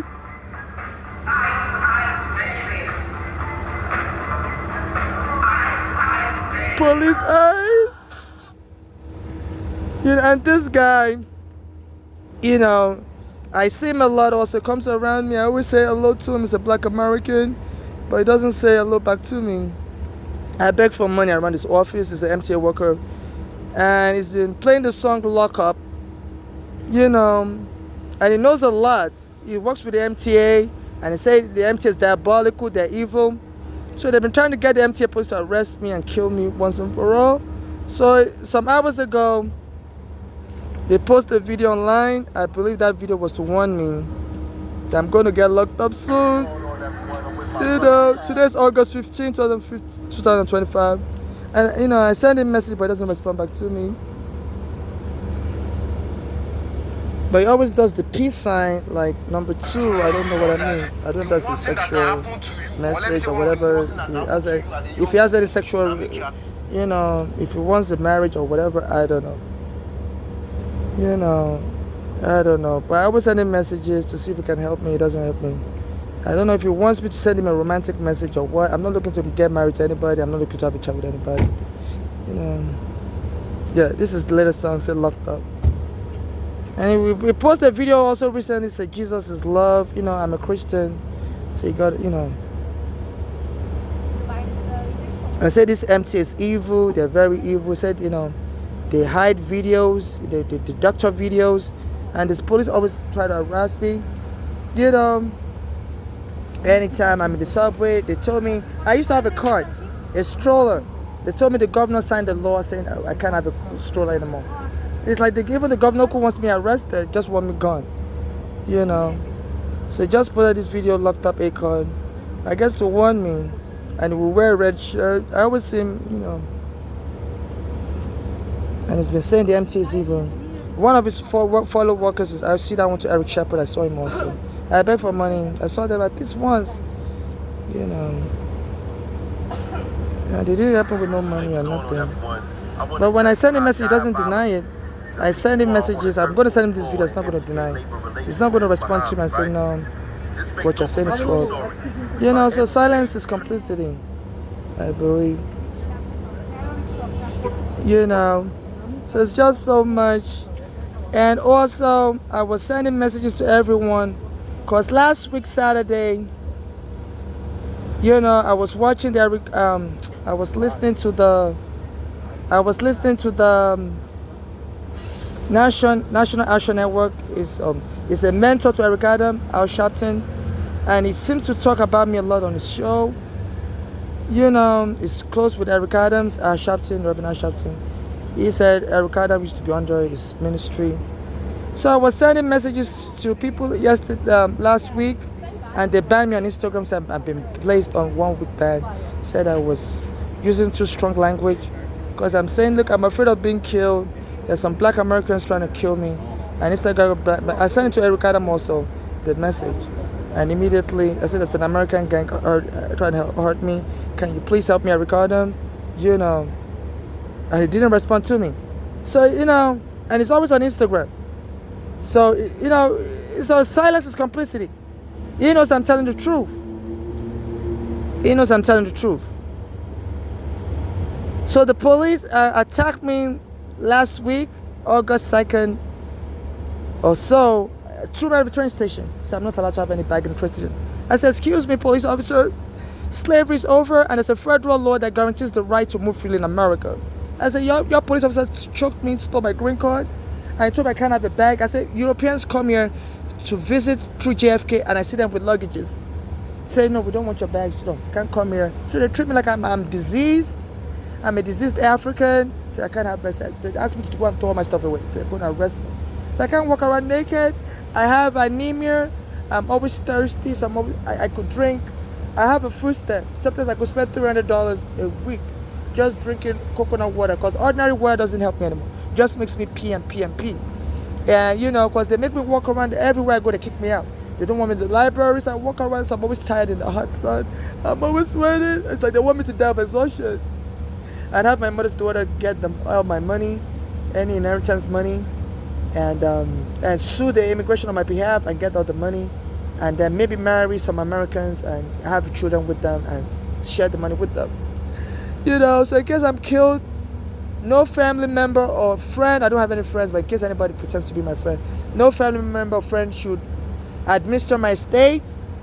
Only civil activists like me, provided they haven't denied me up in the past, should administer my estate and get justice for me and my late mother, and give the remaining assets, money in my estate, to people suffering xenophobia like me. People being deported by Trump should be prioritized. People being detained by Trump should be prioritized.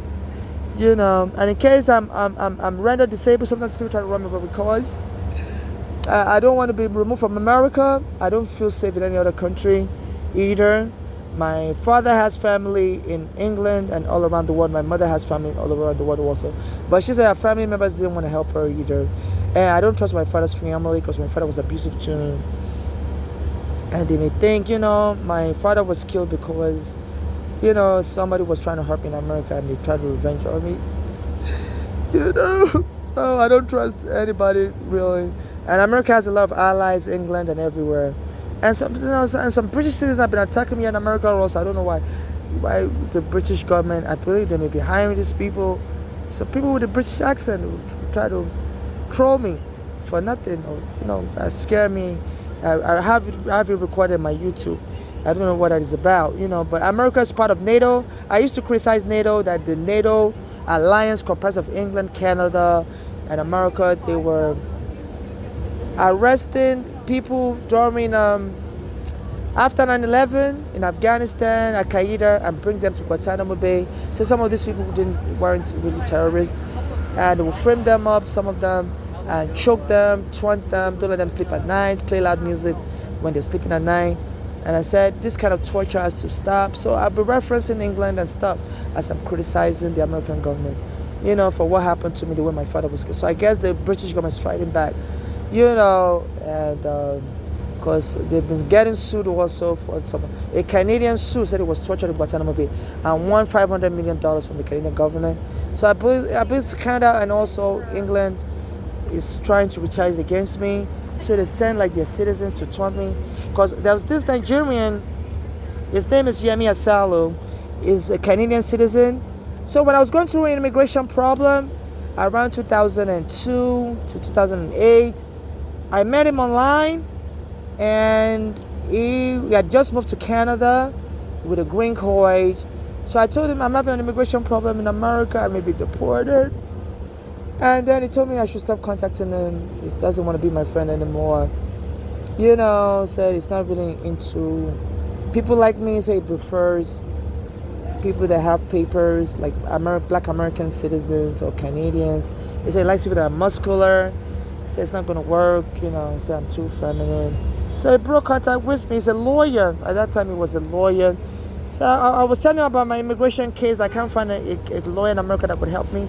But I believe I have a good case because I'm a minor child.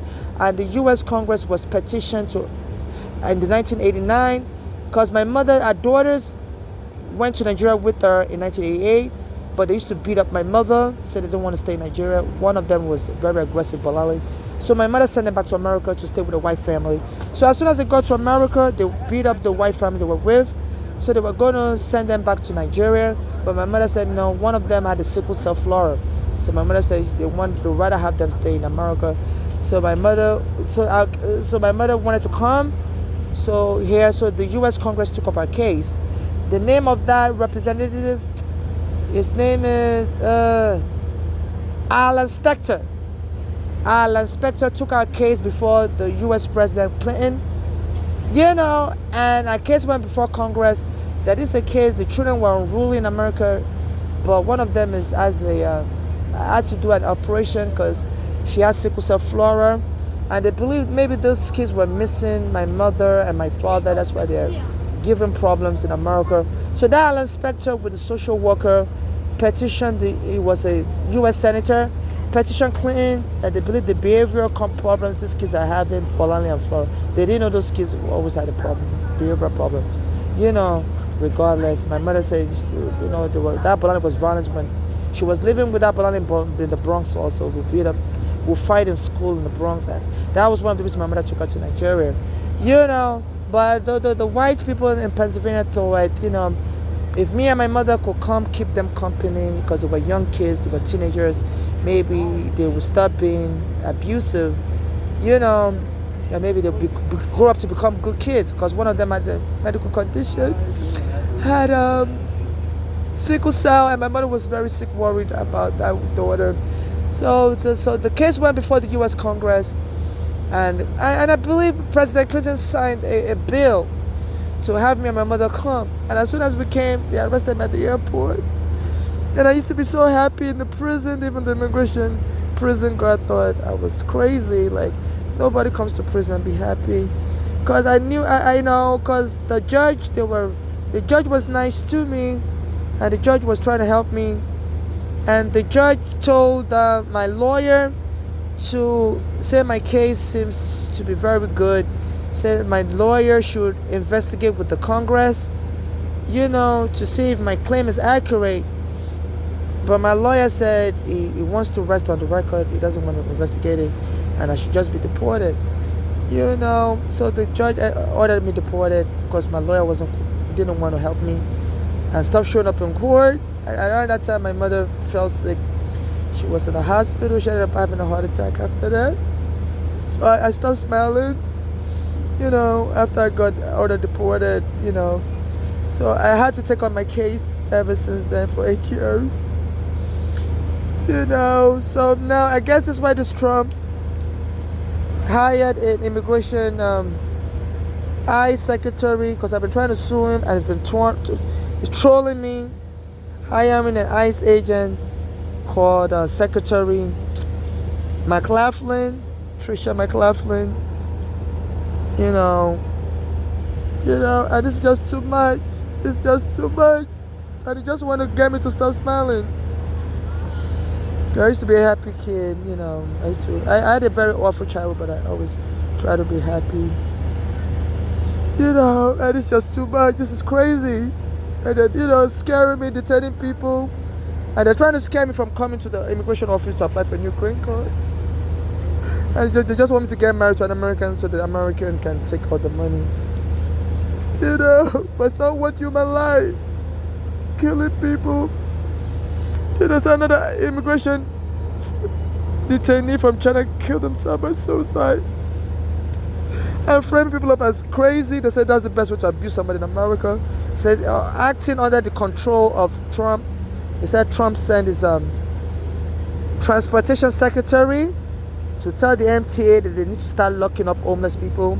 Said the New York subway is a shithole. The same language you use to insult African countries. You know, so they said Trump's transportation secretary said they're going to cut off funding for the MTA, the transportation company here. And they said this MTA needs that money, you know. So they've been having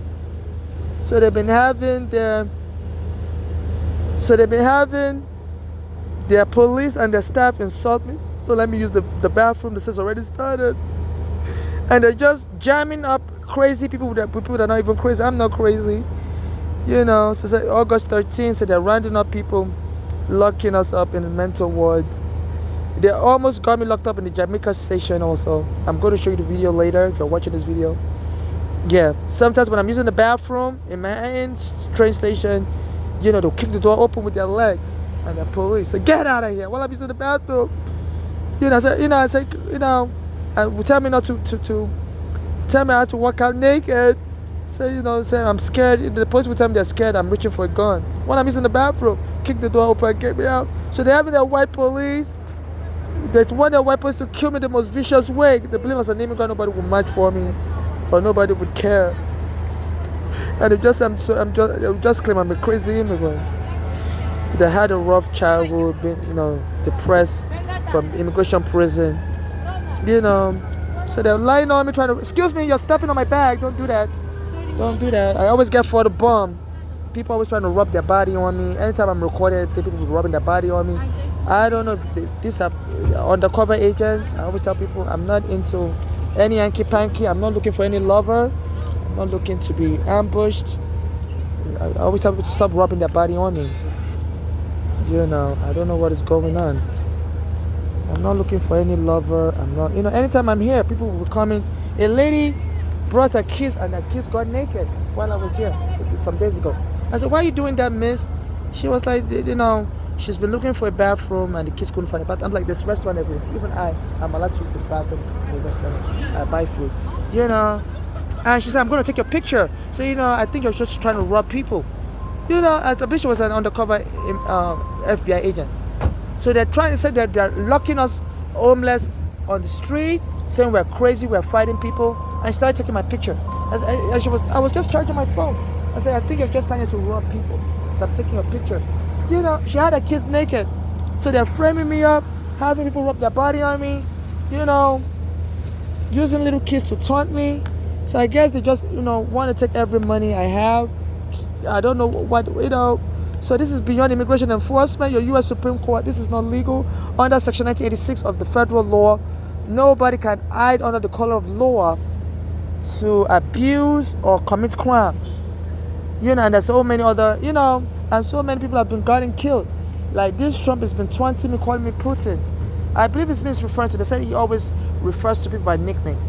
That was the day on my mother's death anniversary. The police was harassing me in the bathroom. I was having diarrhea. I needed to use the bathroom real bad. Any bathroom I go to, the police would kick the door open and say, get out. Get out, you can't use the bathroom here.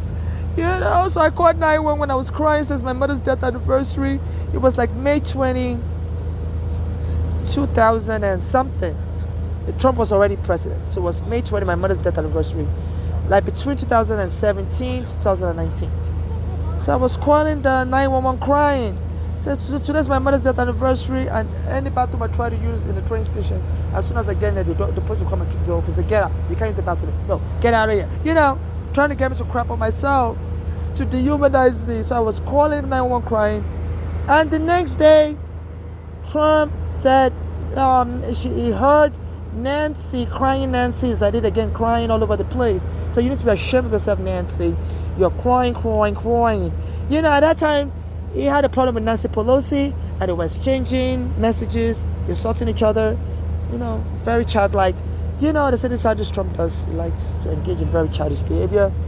And I noticed Nancy Pelosi was confused, you know, because she was worried she wasn't crying, you know. And it will use innuendos like that. It's me referring to calling Nancy, crying Nancy. The next day, after I had, called 911 to say the police had bothered him and I was crying on the phone, and that same day or the next day, Trump issued a press statement on his Twitter, said crying Nancy is at it again, crying all over the place, and this is just childish. Like, people are getting killed, really, like he acknowledges. And his surrogate or whatever is co-partner in crime. I've been sending him messages. I regard him. He doesn't say, "Can you please help me?" He claims he's been moving homeless out of the street, giving them housing. I saw this. I regard him near the immigration plaza also. I was begging for money. I asked him, "Sir, could you please help me?" And he walked away from me and went into New York Law School. And he's been lying that anytime he sees a homeless person, he always puts them in housing. He has, they said he does a $60,000 a month shelter. He puts people in if they've just came out of prison, because a lot of black Americans, when they come out of prison, they don't have a place to stay. So they say he rented a 5-star hotel in Queens, a Holiday Inn, like $60,000 a month, and black Americans that come out of prison, that's where he lodges them in. They say even Eric Adams' son called Jordan went and stayed there for like a whole month with his girlfriend. When they asked this Eric Adams, we heard your son broke the law, went and stayed in a hotel room reserved for homeless prisoners. I said Eric Adams was just laughing. So that's what kids do, Say he doesn't want to talk about it, that's his son's personal affairs. And I guess he was just doing that to taunt me, because at that time I needed a hotel room to stay, and his son was living in his basement apartment in Brooklyn, and his son put it in the press. I guess he had his son go stay in that hotel for like months, and they were wasting city money, even though his son wasn't a prisoner, wasn't homeless. And it was just taunting me, because that you're African, you're going to suffer on the street, and we're going to get the police to kill you. So I sent him a message after the police surrounded me in the train stations. I have bags, say no more bags as allowed in the train. And I was telling him, are you kidding me? Under American federal law, there's freedom of travel. The slaves used to try to escape from the south, come to the north, and they would hire the slave catchers police to arrest them. Some of them went to the Underground Railroad to go to Canada. So blacks used to hide. We weren't allowed to travel freely. But since Martin Luther King fought for civil rights law in the 1960s, there's now a part of the civil rights law, federal law, that said nobody can hinder free travel of persons. And it's also against the Commerce Act. In America, free trade, that people have to, Interstate Commerce Act. So I said, you police shouldn't stop me. And they were wearing their gloves. They brought a psychiatric nurse, and she was touching her breast and stuff. They taunt me because I'm a transsexual and I don't have breast. So she was just to taunt me that I'm not a real woman, so I don't have breast yet. And she was touching her own breast. They have a lot of women that would taunt me by touching their breast, and stuff. And also, before I play you the video of the police harassing in Jamaica, one of the stations where they're locking up homeless and calling us crazy, even though a lot of us are not crazy. I met a Nigerian say they went and locked him up also and claimed it was crazy. It wasn't crazy. My mother was locked up and killed, claiming she's crazy, and she isn't crazy, as far back as 2015. So this is like a genocide of Nigerians going on. Many Nigerians was killed in 2014. They said an American military plane, a Russian spy plane said they saw an American military plane go to Nigeria, and the church owner said he saw a plane bomb his church, killed many Nigerians. So they've been killing, and this Trump is saying, Putin, you need to make a deal. A lot of people are getting killed. A lot of your people are getting killed. Putin, there's too much, and I believe it's referring to me as Putin. And this is not funny. They say he likes to use nickname for people. Call Rubio, short hands Rubio. They said bullies like to call people, you like to refer to. So please, I need the court to refer this to the Congress to investigate this Trump and his cronies, from Eric Adams to Cuccinelli, that was 20 as my father got killed, said we need immigrant that can stand on 2 feet. My father used to come here to go to school in the 70s. Apparently was mocking my father, that maybe they said that, that my father was dead, You know, the Nigerian economy, at the time my father used to come here to go to school in the 70s, the Nigerian currency was more than the US dollar. Now the US dollar is like almost 2,000 of $1 is like 2,000 Nigerian naira. You know, so Nigeria is so broke and poor right now. So I guess the Cuccinelli, after they arrested me and locked me in the psychiatric ward, he said we need immigrants that can stand on 2 feet. So when my father heard I was homeless in America, he says he's been trying to reach out to me and he's been trying to come to America to try to save me, help me with money. And they went and killed him. You know? And that because my mother was already killed in 2015 by daughters, and they must have found out my father was trying to come to America to try to save me. Because my father inherited a lot of properties from his own father. His own father was very rich, but the Nigerian currency got due to the military corruption. The Nigerian money used to, in 1981, one Nigerian naira was like almost $2. You know, but now one US dollar is like 2,000 Nigerian money. So my father was due to the devaluation of Nigerian money. And I heard my father was trying to come to America to see if he can help me, because he used to live here in America in the 70s. You know, to see if he can come and give me some money, and they killed them so he wouldn't be able to come. And they had this Cuccinelli claim, you know, we don't need poor immigrants. You know, that can't stand on their 2 feet. You know, and they hired him. His name is Cuccinelli. It's like they just want to sex traffic me, because I sued the NYPD. That when the NYPD came to my home, not only they told me and my mother out, they watched me naked. They had me get naked. So they always do news cavity search when they come into your home for their own safety. So this Trump went and hired somebody that had the name of Cuccinelli to taunt me. And as soon as the police arrested me, took my green card, took me. They said we need immigrants that can stand on their 2 feet and will not become a public charge. Apparently they must have killed my father to also get me to leave America to go bury him. And then they would have just took my green card at the American embassy and tried to return, saying, because my green card was already expired, you have to renew it every 10 years. And they would have just, you know, and when I tried to renew it at the American embassy, they would say, oh, you're a public charge, you can't come back to America. You know. And also, I wear purple jacket and stuff, you know, and also Holman, one of Trump's immigration chief, issued a statement mocking me. Said, you know, some people are insulting ICE. Said one of them is, you know, wears a purple hair. I don't wear purple, but I wear a purple jacket. Lives in a basement apartment. You know, like they just taunting me. So definitely, I would like the court to hire me as a special monitor in charge of ICE. Their deportation is crazy, and it's like they're using it for racketeering purposes. They're kidnapping immigrants and using it for racketeering, and they're trying to scam me for applying for a new green card. You know, because I heard anybody that goes into that office, you may not walk back out alive. You know. And they just want me to get married and someone to inherit all my money. Any money I may potentially win. You know. So, I'm trying to search for the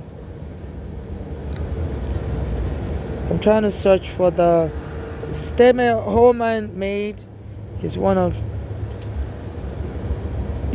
Holman. Said that was a heckling him, say ICE gotta go.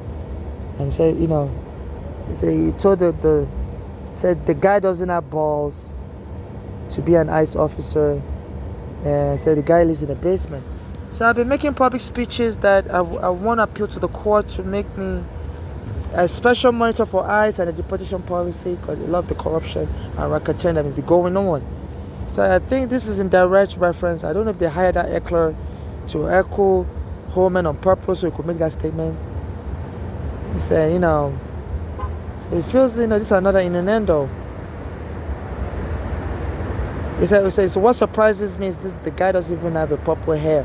So the police always mischaracterize me as a male. Even though I'm a woman, I'm a Nigerian transsexual. You know, so here's the incident on August 7, 2025. Early in the morning, whereby a police officer told me they're kicking me out of the train station because I have bags. You know. And I sent the message to Eric Adams, you know, and he doesn't respond to me. And he claims he's very interested in helping homeless get out of the street. For someone to claim he's very interested in helping homeless get out of the street, he's been helping homeless get out of the street. And I've been sending message on Instagram, he doesn't respond to me. I met him in person, he was walking past me. I said, sir, can you please help me? He wouldn't help me. And he's been lying.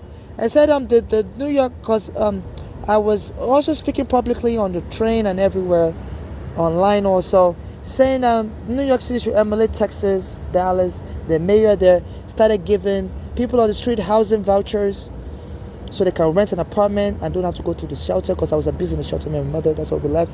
We were forced out. You know, so the New York City Council, I was telling people to call the New York City Council to pass a law allowing people on the street to get housing vouchers so we can go apply for an apartment for ourselves. Don't have to wait for shelters to nominate us for a housing voucher. And the New York City Council quickly passed a law saying people on the street should get housing voucher. They said Eric Adams tried to veto the law, but the New York City Council overrode his veto, and still it wouldn't give people like me housing vouchers. So he sued to overturn that law, but the appeals court said he has to give us a housing voucher. So it's been blocking me, keeping me on the street to get killed.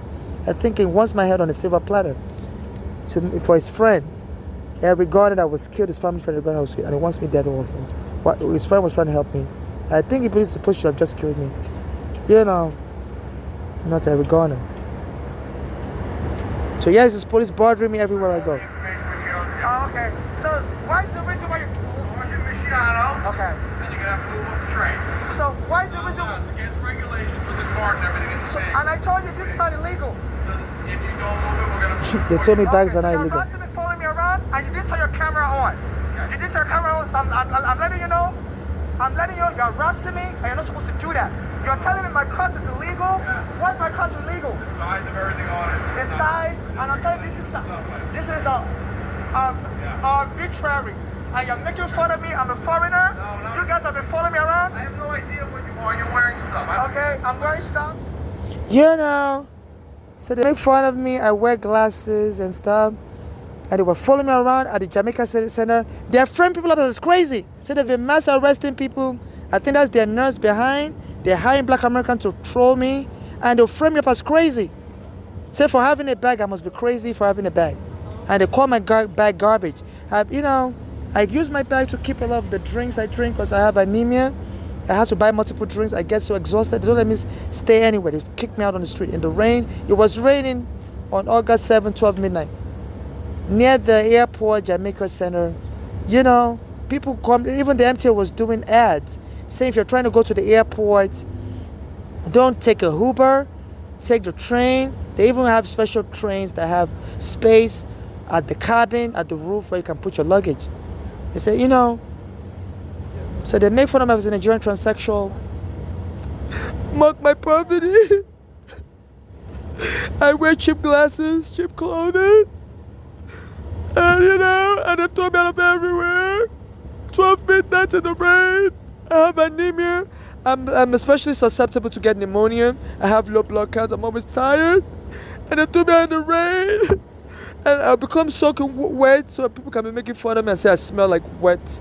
Sometimes people say I smell like a wet dog. You know, they throw me out in the rain. And this Trump is calling African country shit country. He brought his transportation secretary. Say if the MTA doesn't get rid of homeless, they're going to cut funding. His transportation secretary. You know, I'm going to go back to that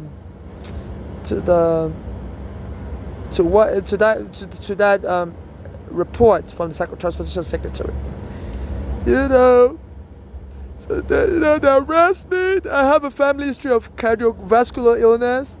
They said my father must have been, you know, used to have pain, and they said they injected him with a drug, shoot him with a drug. As I was criticizing this Trump, and Trump said he could shoot somebody from Manhattan and nobody would get away with it. And as I was criticizing Trump, he became president, you know, and he said somebody shot my father at the hospital with a bad injection, and he fell into a stroke and he couldn't speak no more.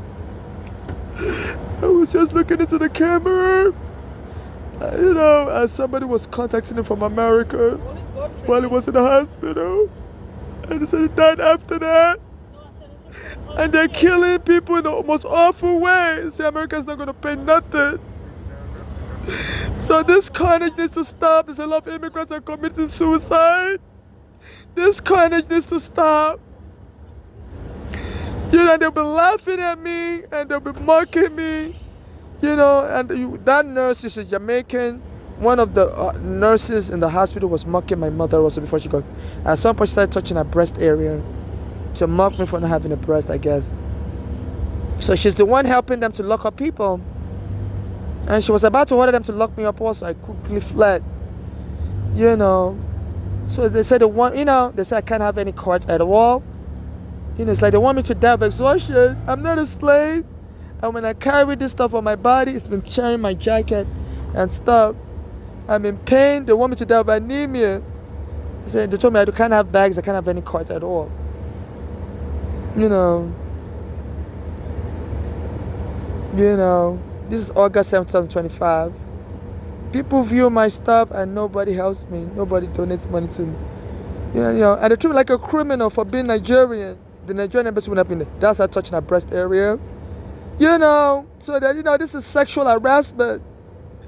This is mocking people. After Martin Luther King died, I was telling them the law that this is illegal. So they need to file, and a special monitor has to investigate Trump and ICE and Eric Adams, not just for immigrants, but for American citizens also getting jammed up in psychiatric hospital. They said Trump issued a nationwide order just to scare me to marry an American and have babies. So any homeless anywhere in America has to be locked up. You know. So, especially the Congress has to investigate. This is not just affecting the immigrant. My mother was a U.S. citizen, naturalized U.S. citizen. When her daughters did the same thing, trolled her and told the hospital to lock her up. And so she died. She was so angry, because she wasn't crazy, but she couldn't speak American English. I said a lot of Americans that are illiterate, black Americans, they're locking them up also. A lot of them are not crazy, and they threw me out in the rain. So something needs to be done. Your Congress needs to investigate this. This is racketeering. American lives has been affected. There's a lot of black Americans get killed this way. Elijah McClain killed while they were trying to lock him up in the psychiatric hospital. If you do a Google search now of Brooklyn, saying the police officers are killing black Americans and they're trying to put them in psychiatric ward. They're using excessive force. They're not trained to deal with mental illness. They're trained to kill. And the worst part is to frame people like me up. I'm not mentally ill. And I'm telling them the law that, what you're doing is wrong. The law doesn't allow you to do this. I'll quote the second one, and they're like, we don't care. We're going to bust you open. They'll kick the door open when I'm in the bathroom also. I said that this governor, Hochul, is also involved, giving them permission to do this. They said there was a police officer killed by a Puerto Rican early this year. The Puerto Rican was driving and they were trying to stop him, and he brought a gun and shoot the Puerto Rican. So they said this Governor Hochul went to the funeral and said the police officers turned their back at Governor Hochul during the funeral, and they were screaming at her, said, "Get out! We don't want you here." And even though she had the power to arrest this, it was raining. When they threw me out on August 7th, 2005, in the rain. And I have anemia. I started experiencing pneumonia. I've been sneezing, coughing also. And they could get me to get a COVID. They're affecting my immune system. They tell me in the snow. There was one that threw me out in the rain and snow and stuff. And I fell down the staircase and I had cuts, bruises all over my leg. I was bleeding. I reported it to the police and they wouldn't help me. They're 311 and stuff. So this is what is going on. And they just got this Eric Adams is an illegal collusion in which, the Biden administration arrested Eric Adams. And I'm witness to the Turkish government bribing him because the Turkish government was hiring the agents in Brooklyn to be calling the police on me, tell me I can't be on the street around the restaurant. And they treat me like an N-word, And I'll call the police on them also. And they were just trying to get the police to kill me as a vagrant. Even though I'm just charging my phone. On the street, and something I don't want in the neighborhood. They call that area like the Turkish neighborhood. It's only Muslims. As a Christian, I said they don't want me in that neighborhood. So they're partitioning America to Turkish zones, Arab zones where blacks are not welcome, and apartheid country. You know, at the time I'm not welcome in Turkish zones, Arab zones, and and they choked me in an Arab zone also, Bay Ridge. I took my green card. They always tell me we don't want you in the Arab and white zones. The black Americans say they don't want me in their black American neighborhoods either. So I'm always walking. And they've killed so many Nigerians also. The Nigerian government is hiding away also. The embassies told me they were going to help me, and they broke contact with me. The last time I called them, they were hanging up the phone on me. They said nobody wants any challenge with the American government. I approached the South African embassy. They were suing Israel. I sent them an email. They didn't respond back to me either. A lot of lawyers bypassed me also. So they're very afraid of how brutal the police is. And once they can get a hold of the judiciary, once the police, this will become another military dictatorship, a police state. Lawyers are afraid. The court may be afraid. I don't know. I've been approaching the court also. When Trump said they should dismiss the Eric Adams case this year, the Turkish Bible case, I sent an email to the judge. I think the name of the judge is Del Ho. I said, shouldn't dismiss that case. I'm a witness. And the Turkish government, as part of the bribery, they were trying to get me killed, hiring Turkish agents in New York City to be jumping me. They were very violent. They would try to beat me up, chase me, throw water on me. I said they were just trying to get me to fight and be killed and present give my head on a silver platter regarding because they favored him as a black American. They believe he has the key to America. They believe this is black America now runs America. And they believe, Kamala Harris will become president also, and on stuff. And they believe that black America is now running America. So they were going to kill me as an African and present my head to Eric Adams as they were giving him free food and free plane ride, and I guess as gravy or whatever to encourage him to work as a full Turkish agent.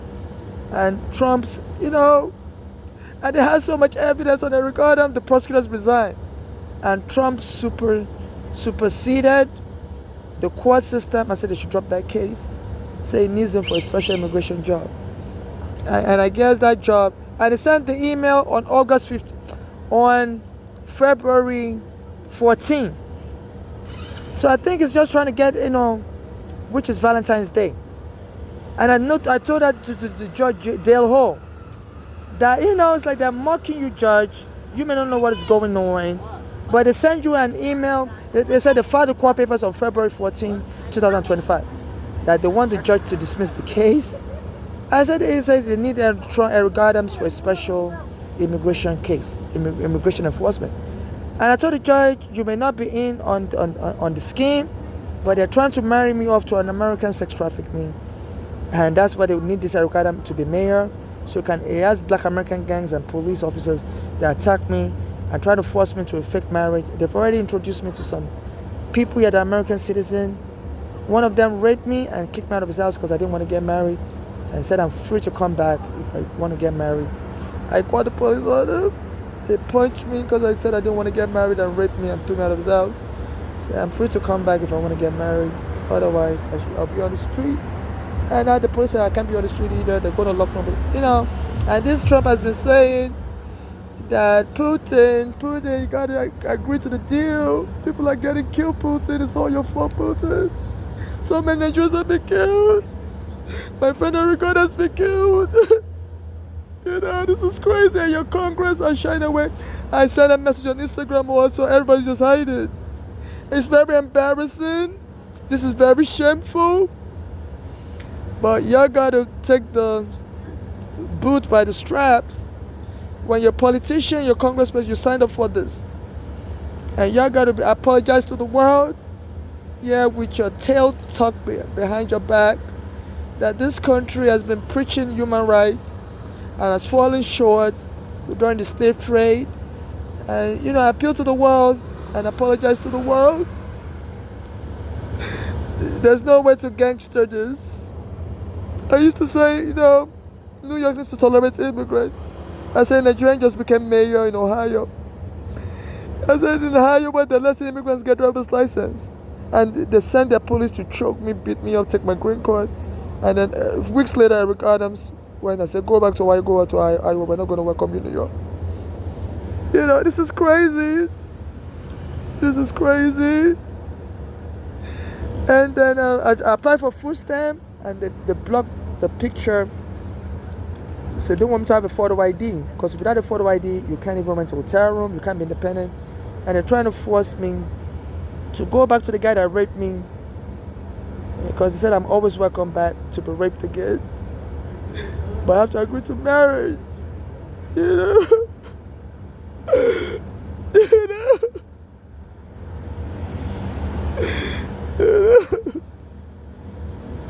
This was, he raped me in 2020. I called the police. They saw the wound on my face. I was, you know, he locked me up in his house, raped me, and I called the police.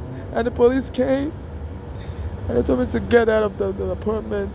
It's like they don't even believe me. Yeah, so this is crazy. Yeah, I'm still searching for more evidence. Because, because here in America, people just ignore you. So my life is not safe. I would appreciate if anybody's watching this video, please donate to my Cash App to see if I can escape this rental hotel room. My Cash App is NYC Homeless. This is affecting all the homeless in NYC. This is affecting all the homeless in all over America. They said DC right now, the federal troops are taking over, locking up homeless. They can't ignore this anymore. The mayor of DC was appealing to a New York radio station. You know, was doing a press conference. I don't know if they were trying to get in touch with me, because I have the evidence, but nobody will help me directly. Everybody's just going around in circles. Everybody's embarrassed that this is a real legal no, this is a real legal mess. Yeah, I guess people are afraid of the financial implication, but don't think about the money. I apologize to the world. I apologize to this immigrant. I would like the court to appoint me as a special monitor to the mess going on the ice, so I could be reporting to the court. You know, people like me, a lot of, green card holders, they're arrested green card holders when they travel abroad and try to come back in. A lady from New Zealand said they had locked her up over a minor mistake. A 6-year-old child and her I think they were going to Canada, but she resides here. She was processing a green card, and they locked her and her child up in a prison. A 6-year-old child and her said they would lock the door around 8 p.m. to like 8 a.m. She was in a family prison, and they would lock the door on her and her child. You know. And this Trump, it's just trying to scare me with this immigration enforcement and using immigrants as pawn. So New Zealand mother and child arrest. And the New Zealand embassy here in America is they're also keeping quiet. They don't want to talk about it publicly. So this is just crazy. So, and I need the court to also monitor my case. They said I could be arrested or killed any moment. So I need the court to issue the abuse corpses. Please try to contact me on the phone. My phone number is 929-737-5205. That's 929-737-5205. And in case they can't reach me on the phone, or reach me by email.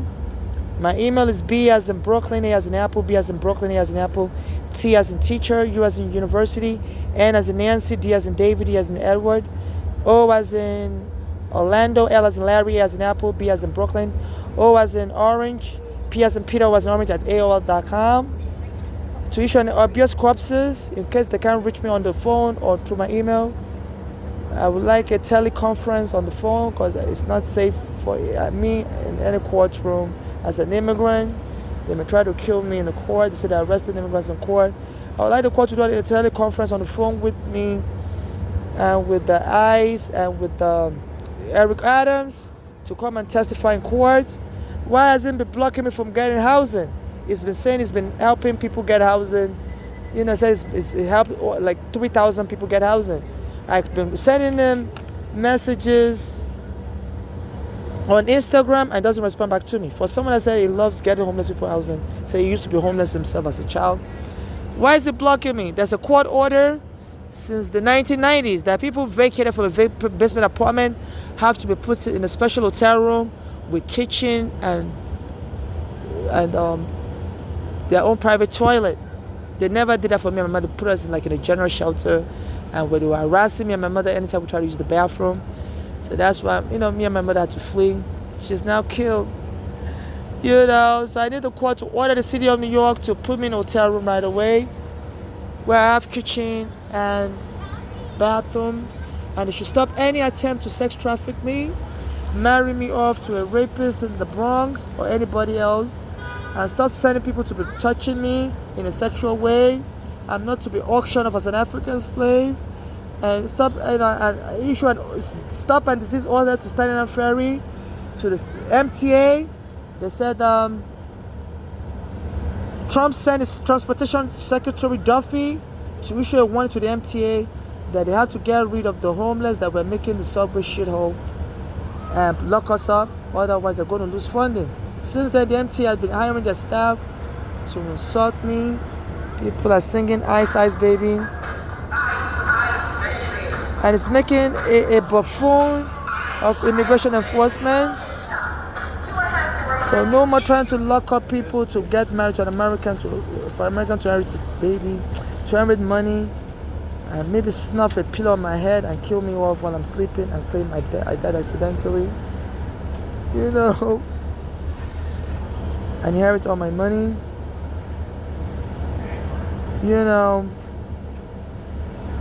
And some of the MTA worker, know stuff. Like the guy that calls himself the head of the Progressive Action Union of the MTA, and saying the MTA doctrine evidence, doctrine video report. The court needs to subpoena him also to testify. Because anytime I send him a message to make all this claim that he knows what is going on with me, he doesn't deny it. He doesn't respond back to me. But when I see him and I say hello to him, he doesn't answer me back on the street.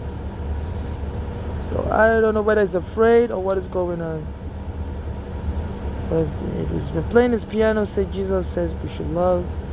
I'm not looking to marriage. I'm not looking for marriage. I'm not looking to have a child with anybody. I'm not in any religious cult either that will allow anybody to, marry me or whatever, choose a child for me. I'm not looking to have a child with anybody. I'm not looking to adopt a child with anybody. I'm not a member of any religious cult that could make decision for me whether I'm alive or dead.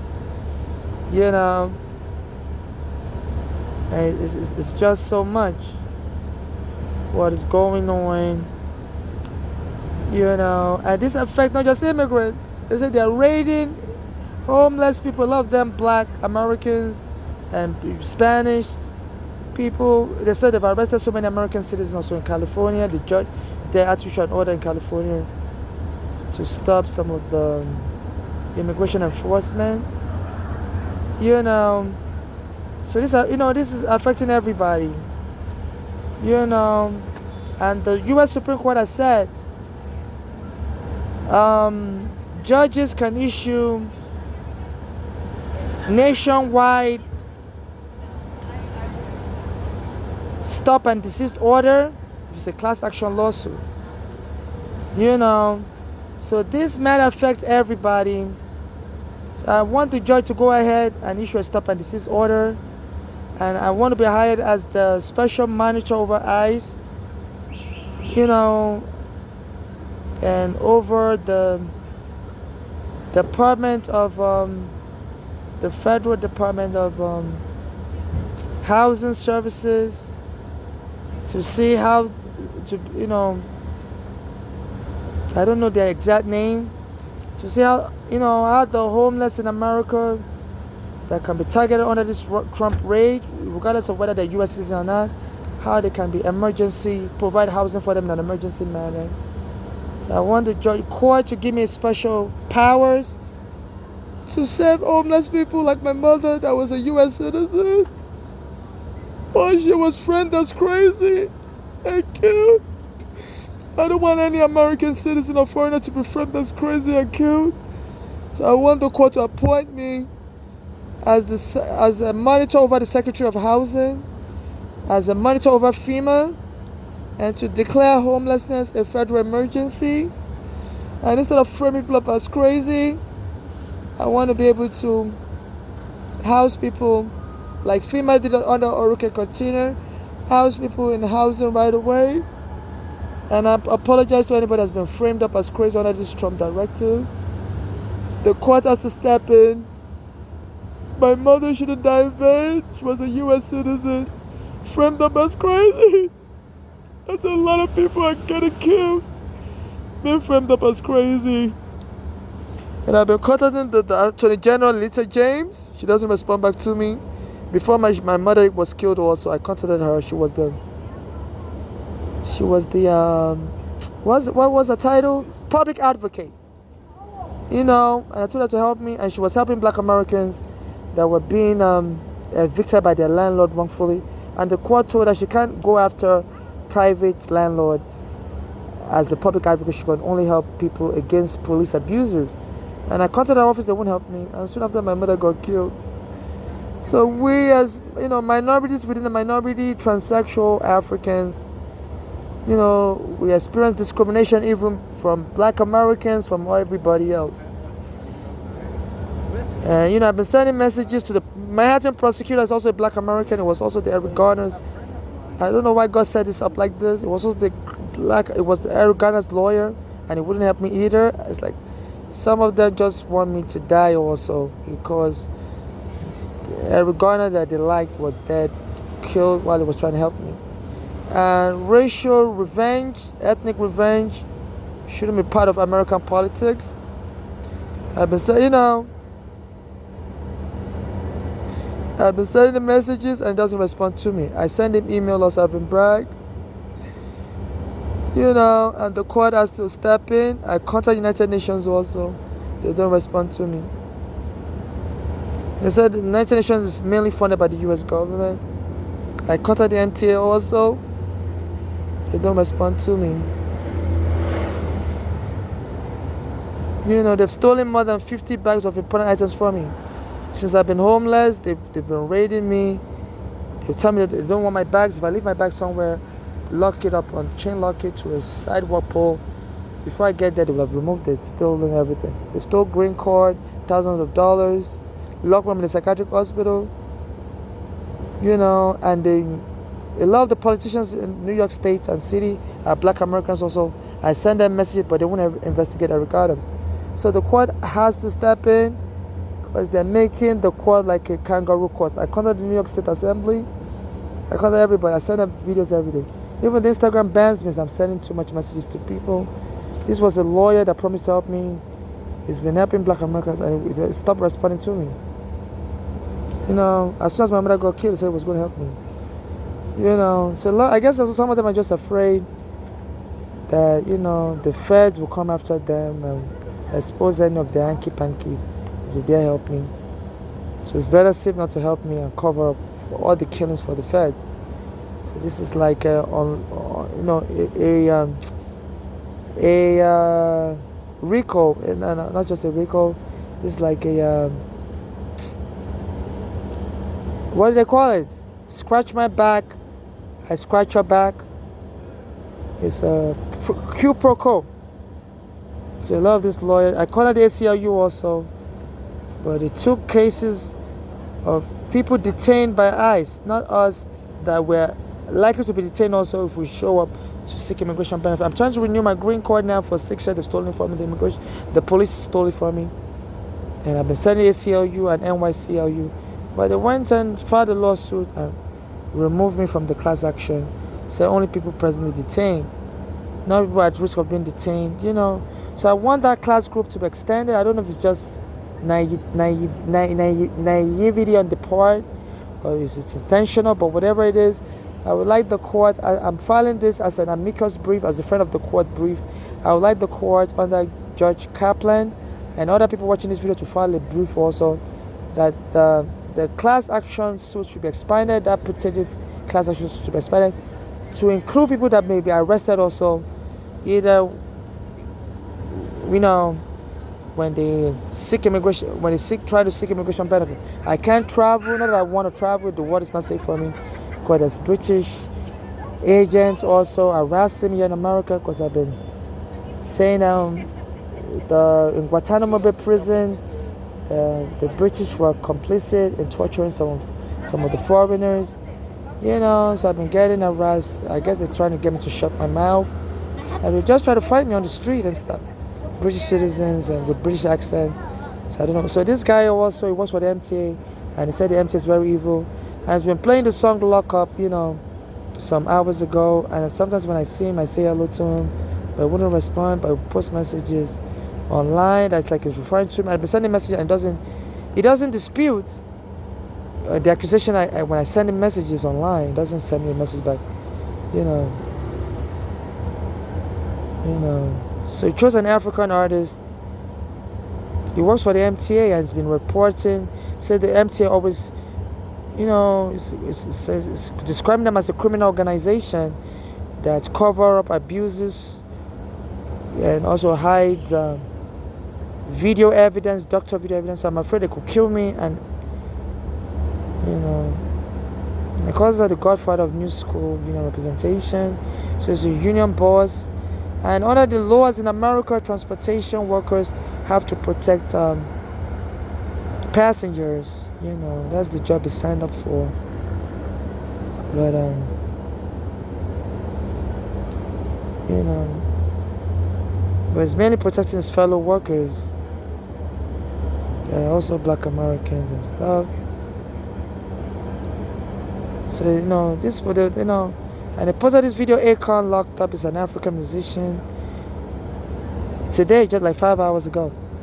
So they've been getting scared. They said they're locking up people like crazy for being homeless and framing us up as crazy. This is how they killed my mother. Even American citizens all over America, they're homeless. This is not like a Gestapo policing. It's not like a police state. This is very wild. You know, and people have been speculating that Eric Adams' deal with Trump is corrupt and witness, and the case needs to be that because any deal done for corrupt purposes or for to enslave somebody for a fake marriage has to be torn in pieces. So Eric Adams needs to be, that case needs to be reopened. I would like this court to send my message back to the judge, Judge Dale Hall, because Eric Adams, the judge made him, after I sent the email to the judge called Eric Adams to swear under oath, under perjury. Say, is it true that you and Trump are in an unlawful collusion? Eric Adams said no, it's not in any unlawful collusion with Trump. So he swore under oath, and if you lie to the court, that case can be reinstated. So that case needs to be reinstated. Eric Adams lied to the judge. Is colluding with Trump. I met Eric Adams in person, and I said, sir, could you help me? And he wouldn't help me. And you know, I know none of them wants to help me, I believe, because Trump doesn't want me to get help. He wants me hurt, because I've been trying to sue him, you know, and he's been saying when he becomes president, he was boasting last year that when he becomes president, it's going to be drill, baby, drill. A guy took me home and physically raped me through my anus. And he said he wanted to get married right away and punched me when I told him no. And took me out on the street. And I called the police while I was in his house. And the police told me to get out of there. You know, said they're not going to arrest him or nothing. Even though there was a law, Governor Cuomo signed a law emergency order then. It was 2020, there was COVID, that nobody can kick you out of anywhere. There's emergency shelter in place. that once you're anywhere living there, that's your home. And the guy, raped me through the anus, punched me because I said I don't want to get married. Punched me and threw me out on the street. And I called the police. They saw me bleeding while I was in his apartment. And I reminded the police in the Bronx that there's an order from Governor Cuomo, and they told me they're not going to follow that order. And they kicked me out of the street. Wouldn't even let me wouldn't refer me to the domestic violence shelter. And I've been calling domestic violence shelter. One called, what's the name? The domestic violence shelter. What's their name again? I can't remember offhand. It's just so much. What's their name again? I'll try to remember. But their phone number is 1-800-6210.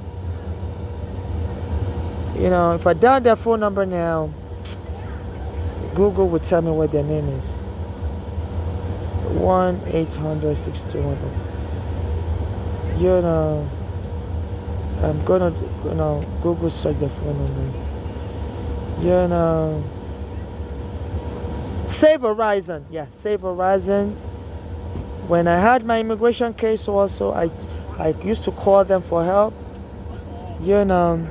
Oh, this is the domestic violence hotline. Yeah, Save Horizon number also. So I told them, I'm a victim of gang assault. I believe the U.S. government is hiring thugs to rape me and to get me into a marriage. They're raping me anally. I'm so sorry to be graphic. And they hung up the phone on me. I called them back, and they told me, so we're sorry, we can't help you because you're alleging you were gang raped. I said, we don't help people that are gang raped. We can only help people that are victim of one-on-one rape. And they hung up the phone on me again. So they're blocking me from getting any services in America.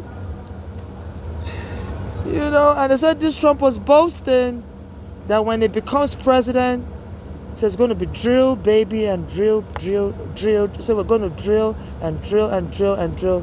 So, people, say we're going to get so tired of drilling. So America's going to be drilling. So, so I don't know what they mean by that.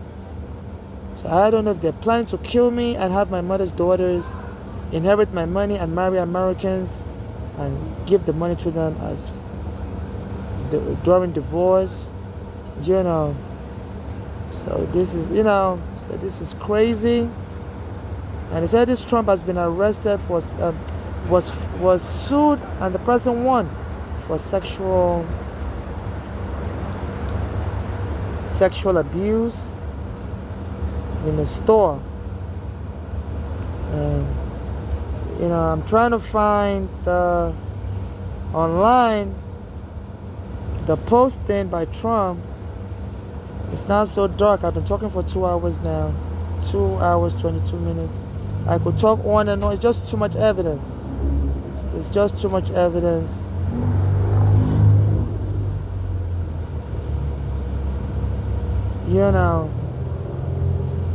And I'll just Google search it again. He said, Trump was saying, Yahoo search.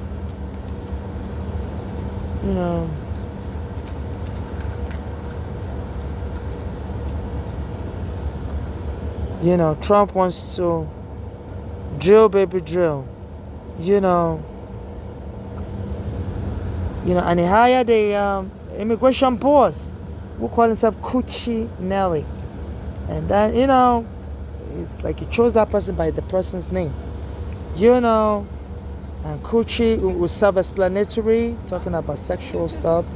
And Nelly, because when I was in immigration prison, they gave me Mandela's prison number, and my birthday is almost similar to Mandela's birthday. I was born on July 8th. Mandela was born on July 18th. I was born in 1981. Mandela was born in 1918. And then a Black American prophet said, God always does things, plays around with numbers like that. And I used to tell my mother also that when I was in immigration prison, my prison number was 494, Mandela's prison number when it was in Robbins Island. So my mother was like, maybe God wants you to use it for civil rights works in America. So I would like the court to, appoint me as a special monitor over ICE and as a special monitor over the Secretary of Housing and a special month over FEMA, and I would like to help all the homeless as an emergency. They said cities like Dallas have been monitoring homeless affairs here in America, and I heard, cities like Philadelphia have reduced their homeless to almost zero on the street, and I want to make sure they're going about it in a lawful way. They said in Dallas they've reduced their homeless on the street to almost zero. San Francisco. So some of these cities are doing the right thing, and for others that are falling behind, I want to be appointed as this monitor to the Secretary of Housing and monitor to FEMA to declare housing a human right as a federal emergency and release funds to house people in standard housing. In standard housing, not just anywhere. Because that was what me and my mother had to go through. They put us in a substandard shelter, and we had to flee. So a lot of cities are on their own able to help homeless, not just immigrants, help homeless in a humane way. But some of places like DC, they're criminalizing homelessness, and they say a lot of people are suing. I want the courts under Judge Lewis Kaplan, to issue a nationwide order and appoint me a special monitor for housing and immigration issues. They said Philadelphia is doing, I'm not sure if they're doing it humanely. I said they've almost eradicated all the street homelessness. I just want to make sure they're doing it humanely, and if there's any funds they can be given to make sure it's done humanely, because people can be killed just from being homeless and being mistreated and being framed up as crazy. They said Trump used to boast that when he was a kid in Queens, there was no homeless in New York City because they used to lock homeless up and put them in the psych ward. And I used to drive, when I used to live on Staten Island, I believe you, I forgot your name, so sorry, Lewis Kaplan, you're a native of Staten Island, and I was reading through your profile, there's a place on Staten Island, and you may be a witness also, there's a place on Staten Island by, I can't remember the name now. It used to be a psychiatric hospital. They had to close it down because they said they were abusing homeless people there. They love the black, it used to be a mental home. In Willowbrook Psychiatric Hospital. And I remember when I just came here with my mother from Nigeria, and I'm going to Brooklyn, and the bus would stop there, and it was just a big building, and nobody is there. And I always wondered what was. It was a very scary looking place. And I later found it used to be a hospital. Then I later found it used to be a psychiatric hospital where they used to abuse black homeless and white homeless. They used to torture them so much. I don't know if they used to do lobotomy to them, which is electric shock their brain. And Trump was praising that kind of abuse. Say in the 1970s and 60s, or say when he was growing up as a kid in Queens, there was no homeless because they would round them up, friend them up as crazy and stuff, and perform lobotomies, electric shock their brain. I would suspect if they were abusing them. So this is just too much, and this has to stop. So please, if you're watching my video, please donate to me on Cash App, NYC Homeless. I'm trying to get the courts to help the homeless all over America, whether they're U.S. citizens or not. So they're rounding up homeless in D.C., framing people up as crazy. I would suspect, allegedly, because they did that to me in 2019 here in New York City under Eric Adams, and then he was making fun of my mother. Eric Adams said his name is now Esther at some point. So he believes it's the Esther of the Black American, and I believe Esther. I don't know. She had to sleep with the king to free our people, and they're trying to force me into sexual relationship with an American citizen, one which raped me through my anus and raped me because I didn't want to get married, and kicked me out of the house. I said I'm free to return. I guess when I agreed to marriage. And since then, they got another guy to take me home and rape me. It was also a black American citizen. And Governor Okul on my birthday went and put a elevator near his house. Cause the day he took me to his house to rape me, there was no elevator. He lives on Bay Ridge, 95th Street. He raped me around 2020 and 2021. And this is what this governor to facilitate the rape. That day I had a lot of bags with me, and he met me at the train station. They set me up. It was a snowy day, and they were supposed to lock up the train station at 12 midnight. Because they set me up to be raped.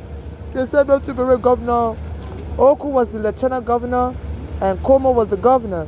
So he was getting me raped while he was governor 2 times. So, it was around 2021. Or possibly, it was around 2021. So here's how they got me raped that day. Or attempted rape.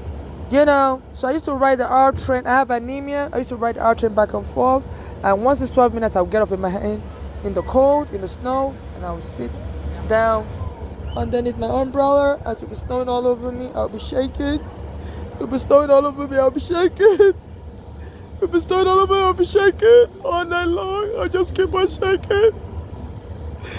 And they'll keep me outside because the guy that raped me earlier that year, 2020, said I'm free to come back, but I have to agree to get married. And they raped me and kicked me out. So Governor Como, to encourage me to be raped, said no homeless can be on the train after 12 midnight. In 2020, said because of COVID, they have to kick the homeless out. And they'll have the train running vacant, back and forth. But if you dare go on the train as a homeless, the police will arrest you. So the train said they have to keep the train running back and forth, because if they shut down the train, to turn it back on will be a problem. So they have vacant trains running back and forth.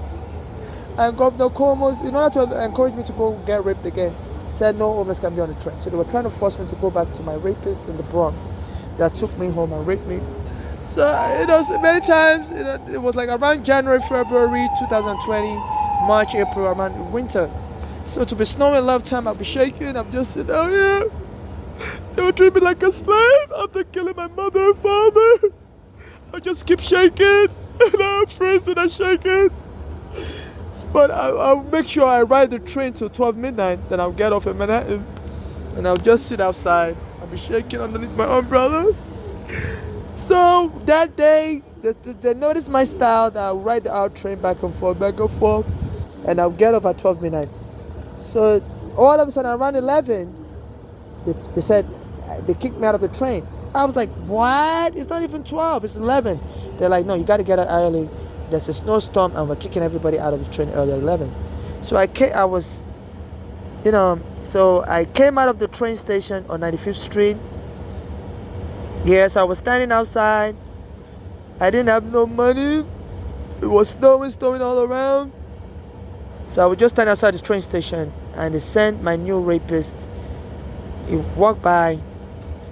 So I asked him, sir, please, I'm stranded. Can you please help me with money? And he was like, sure. He said, do you want something to eat? I was like, yeah, And he said, I live next to the train station.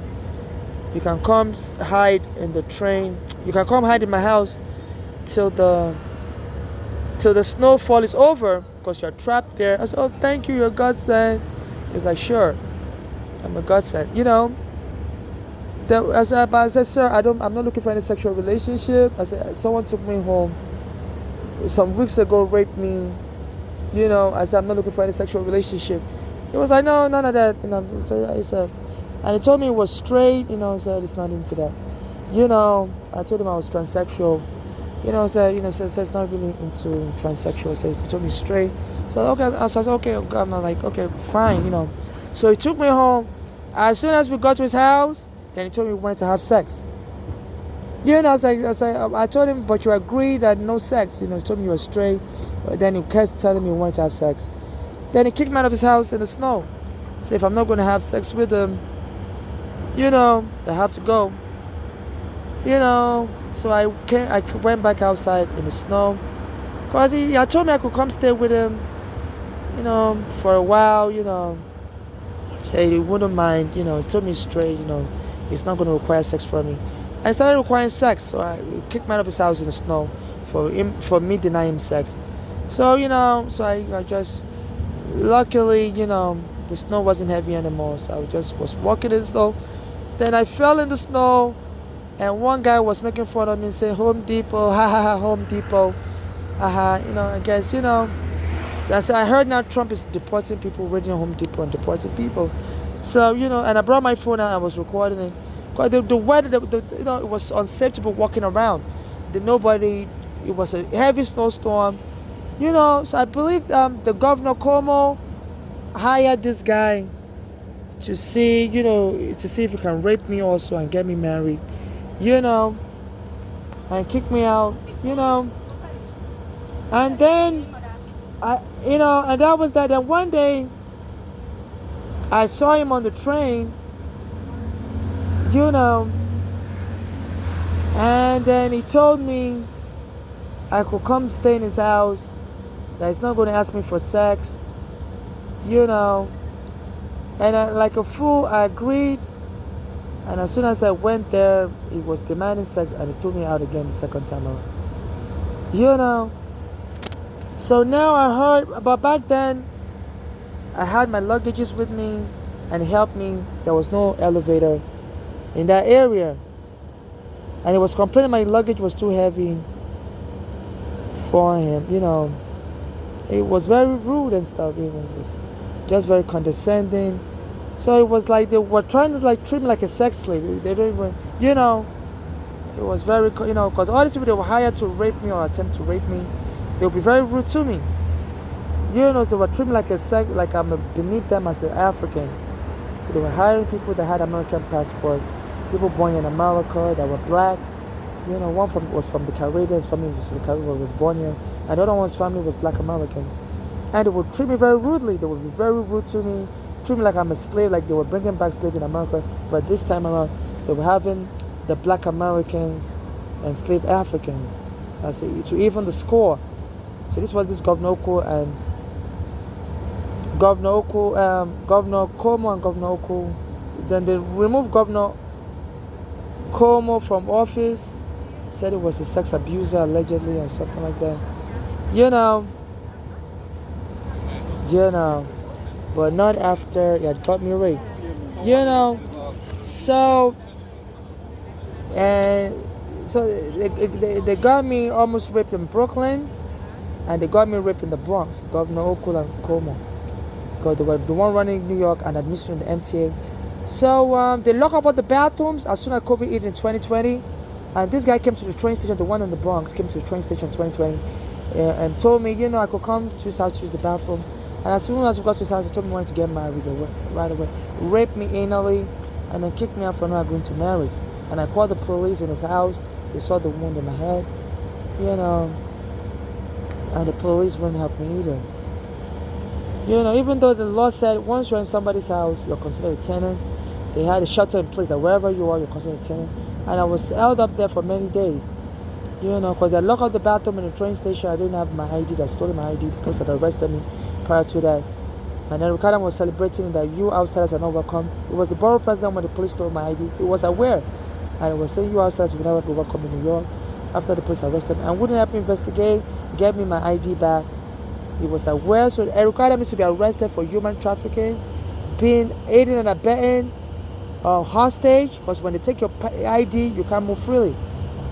And as the Brooklyn borough president, he was aware, because weeks later he went and made a statement, said, go back to Ohio then. Go back to Iowa. You're never going to be welcome in New York, you outsiders. As the borough president, the police had my green card and my stuff at that time. He could have used his power to call for an investigation. The police asked them to return my ID. It was helping them cover up. And it was pretend like he wasn't aware and was dissing me on the low in a statement, So he needs to be charged for aiding and abetting hostage taking, immigrant trafficking. Then I got raped after that, being an accessory to rape. You know, because as the borough president of Brooklyn, the crime occurred in Brooklyn. I was helping Black Americans expressing crime in Brooklyn. He had a special relationship with the police. He was a former police officer, head of the police. You know, and he could have helped me. And he was aware, and he issued a threat. You know, and I believe that threat encouraged the police, you know, also to continue with withholding my green card. So I need the police to return my green card and all my luggages they stole from me and all my ID and my bank card. So I don't have any ID now to renew my green card at the immigration office. So I can take that expired green card to the immigration office to renew it. You know, and to ask the immigration to stop and desist for trying to arrest me. You know, because they've already done enough damage. You know, so I need the court to issue an order. You know, so this is what is going on. You know, and so this Governor Oku, I guess to encourage me to go back to that Black American that was trying to rape me, she put a elevator near his house.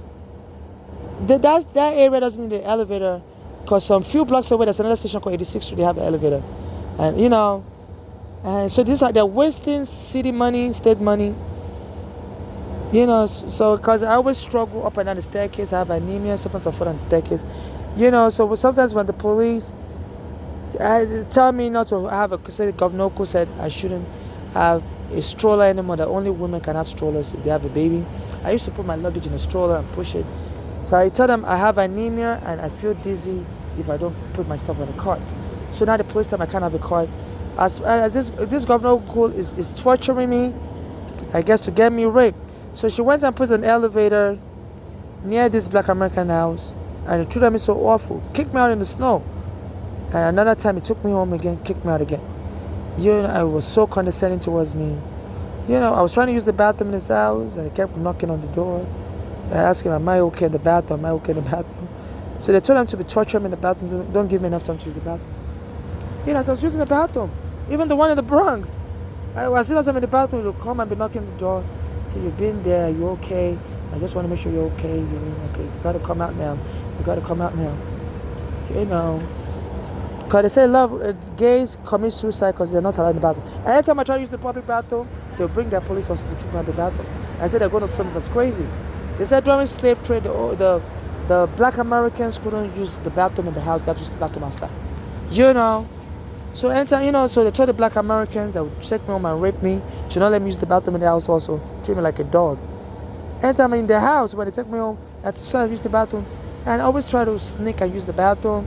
Maybe when they're sleeping in the bedroom, I will sneak, and they will get up and start knocking on the door of the bathroom.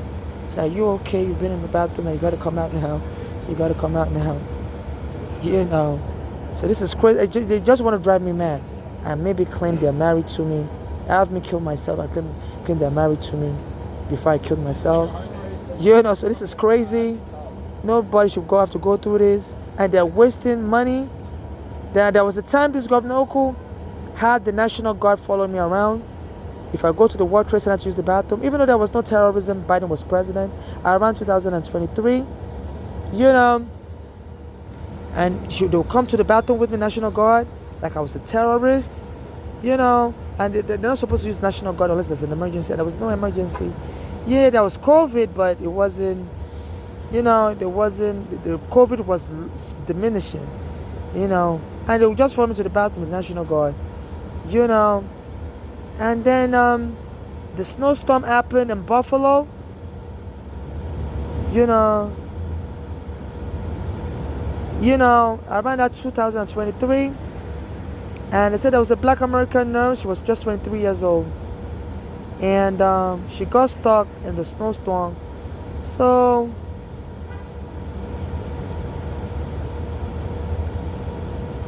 she got stuck in the snowstorm.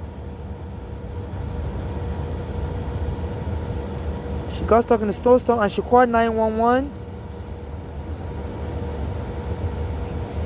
You know, I believe this is the snowstorm in Buffalo. It was 2022. You know, this Governor Oku had the National Guard follow me around in the train station. You know, in the World Trade Center, I normally go to use the bathroom. You know, and we have people harass me in the bathroom also. They wouldn't want me to finish using the bathroom. They want me to soil my pants. They hire black Americans to treat me like the slavery the black Americans went through after Africans sold them to the white. So they were bribing the black Americans to vote for Democrat by having them abuse me unlimited. This was the snowstorm. So it says there's a black American nurse in that 2022. She got stuck in that snowstorm and she was calling 911. Her car was covered with snow and she left the car running and the exhaust pipe couldn't get the smoke out. So the smoke, carbon monoxide was going through her lungs while she was in the car. And she called 911 and they told her to wait. They're going to send a rescue. And she called her family and she was joking with her family. And she said she was just tired and she just want to rest and the rescue will come and get her. That the carbon monoxide was working, was killing her slowly. And they said nobody showed up to rescue her. They said the 911 couldn't get soldiers, National Guard to rescue her because the police in Buffalo don't know how to do helicopter rescue. And Governor Okoth left the soldiers in Manhattan World Trade Center to be bothering me. She forgot to deploy them to Buffalo and got many people killed. And so this day the family is based in Texas. They don't know why they didn't have National Guard in Buffalo. It's a secret. I'm the only one that knows why. So this Trump will say, Putin, you got to sign a deal. Many people have been dying. They call me Putin because I'm always using the bathroom. I believe this Trump is referring to him. So this is crazy. Your Congress has to investigate Trump. And there's a Dominic Carter. He works for ABC, the owner of ABC. Kasmatidis is a Greek national, but he came to the U.S. when he was a baby. So he speaks with the New York accent. He's friends with Trump. And they had a black American, and this black American, I believe, is taunting me. I would say, all you immigrants, you're going to really catch fire when Trump becomes president next year. It's been boasting that Dominic Carter, and he was the one that invented the song Ice Baby, Ice Baby. And sometimes on his radio show, he said he's mad that a lot of people are using the song to mock immigrants, and they don't give him any honors that he was the one that invented that song. So I believe this Dominic Carter needs to be subpoenaed also. They are aware of the scheme to get through rape, through all kinds of abuse, through mass arrest of immigrants to try to get me to marry an American and for the American to inherit all my money. I'm planning to sue the U.S. immigration for arresting me wrongfully. It's been a long time now, so the statute of limitation may have expired. So the only way they can get the American to sue on my behalf is to declare me crazy, which I've already did. So once so that's why they happily declared me crazy. So once they declare me, and they choked me and stole my green card. So they're happy that they've declared me crazy, because now they're just waiting for me to die and waiting for me to marry an American, and that American can now sue on my behalf. That was crazy. That's why I couldn't sue the U.S. immigration. So the statute of limitation should be told. So now they believe they have everything. And that's why they want to lock me up again and possibly kill me and claim I was so crazy. So I guess that's why they want to lock me up again, in case somebody brings out all these videos I've been posting on Instagram to show I'm not crazy, so they can say, look, we've been arresting this person, taking them to different psychiatric hospital, and all the doctors are agreeing this person is crazy. So we don't know that person posting online. It may not even be that person. They said they can lie and claim it's artificial intelligence. It's not really me posting. But this person that we keep arresting, that person is crazy for it. So this is me. I wear a mask and I'm not crazy. My name is Babatunde Olabopo. I wear a mask. So I believe that's why they want to keep arresting and kill me and have all the doctors in America working for them claim, I'm really crazy indeed. They all examine me. They don't know the person posting videos online. That person may not even be me. I believe they can kill me because they say there's a drug called ketamine. A Canadian actor died after that drug was administering that drug. They said he was doing it for fun though. They said that drug ketamine is to treat severe depression, but the side effect is it lowers your heart rate, and they use it to treat people that are aggressive. And a black American was trying to lure me to be aggressive also. He always talks about me. Each time I send him a message, are you talking about me, sir? He wouldn't respond back to me. And he was posting a message online, say, "Fight, bitch, fight." He was posting a message that loyal bitches fight. So I think that was his own way of stylistically telling me that if they arrested me, I should fight. And it's like some of them just want me killed. And so this is crazy. And he always talks about me. Yeah. I'm gonna tell you how you know. I'll say on my mother, on my mama. When you find out how strong that bitch is. A loyal woman can fight. Hey, girl, if you don't unhand me, bitch, what the fuck? You feel what I'm talking about? Like you do some fuck shit to her. She ain't even with all that. You know what I'm talking about? All that. Oh, I'm getting even shit. She gonna wear you. You gonna touch every So wild. there's a lot of black Americans that mock me and stuff. They hire little kids also to mock me. So I'm gonna be deported soon. I wear purple, and it lives in South Carolina, and this is how I know he's been talking about me. I wear purple all the time, and he's wearing a purple hat, New York hat. I believe he has to be subpoenaed. Motherfuckers will say some dumb. And sometimes if something happens to me, it will send a message. Sometimes it will say he's proud of me or something. He's wearing I believe this may be.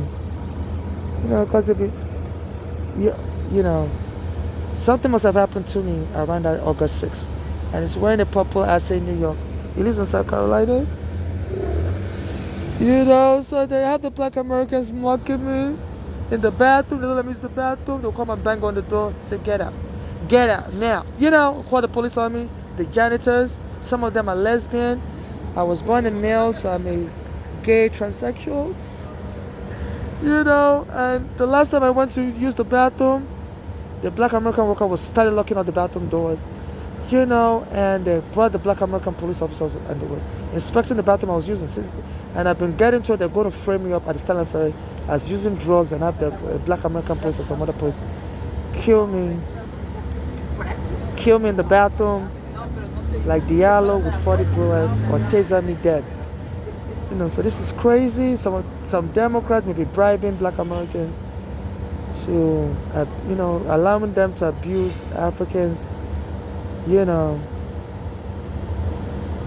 so that they can vote for Democrats also. So the last time I went to use the bathroom,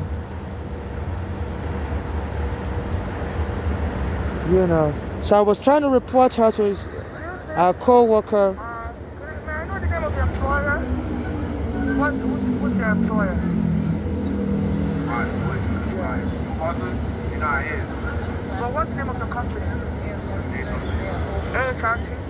So I was trying to report her to a co-worker. Like last time I went there, she brought the police, was closing up on the bathroom. The bathroom's supposed to be open 24/7. I have diarrhea. Anytime she sees me, she's a lesbian. And this is a co-worker, a male. I believe one of the co-workers. But it wasn't really, he was claiming they have different companies. So it doesn't really know her.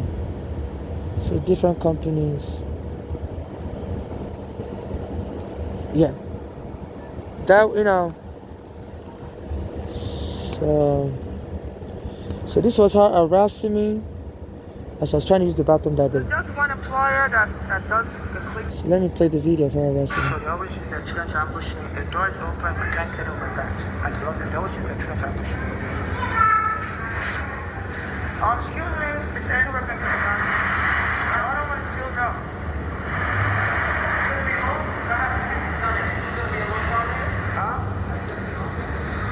You got to time me?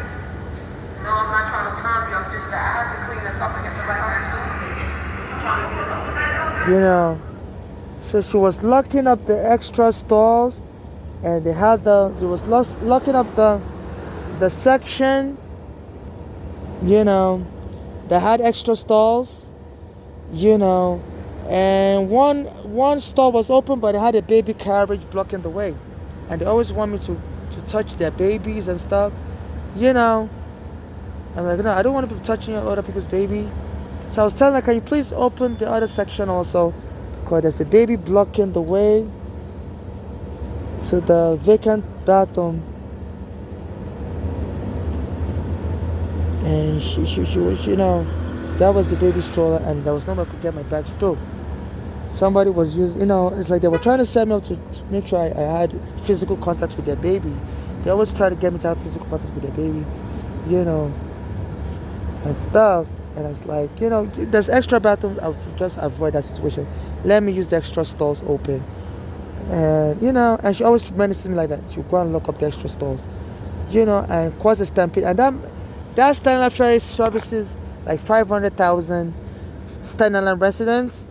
So sometimes they do be having a lot of people trying to use the bathroom, and you can't be locking up the extra stalls. Anytime I go there to use the bathroom, they lock up the extra stalls. And as soon as I'm using the bathroom, they'll create a long line like a stampede and bring the police to kick me out. So I won't be able to finish.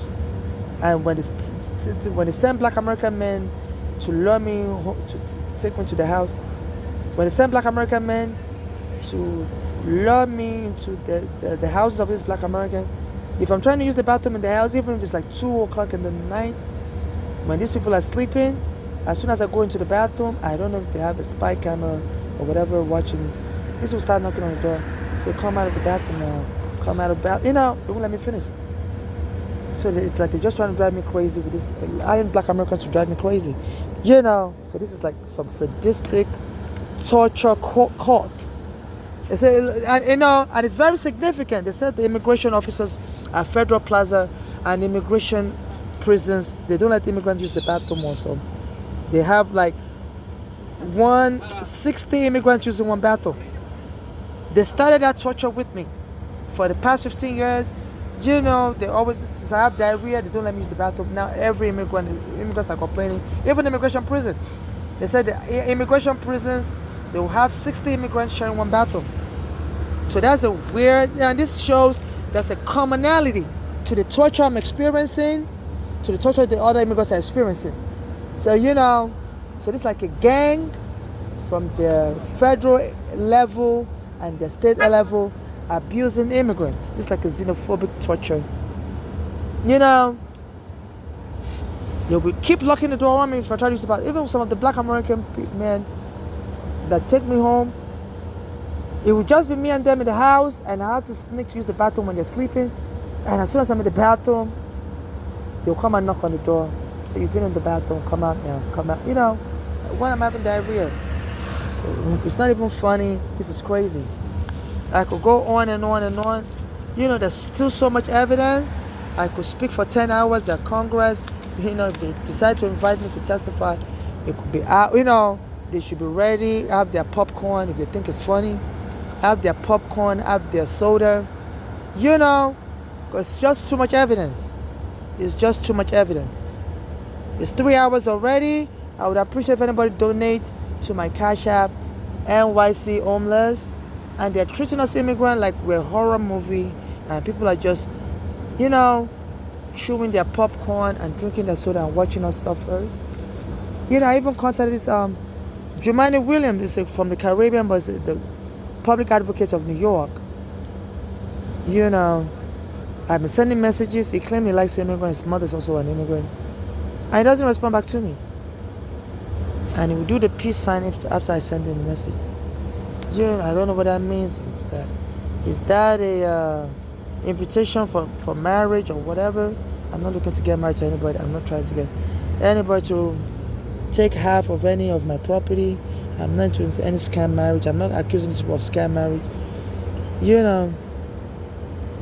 I'm trying to get the message. And this guy on a Black American radio station, The Breakfast Club. And while this is going on, he's been saying, the truth wouldn't make sense. Like the lies are more entertaining. So nobody believes the truth anymore. So I believe that they may be trying to kill me and claim I was married secretly to people, and these people can inherit my money. Some of these people that take me home and rape me. So I wasn't married to any of these people that took me home, that raped me or to attempt to rape me. I'm single in my immigration record. I didn't leave America since my mother brought me 25 years ago. So in case anybody brings any fake marriage certificate that I left America, no. If I left America, my immigration record will show I left America. And I guess that's why they want to erase my green card record also. That's why they stole it from me and they're hiding it from me.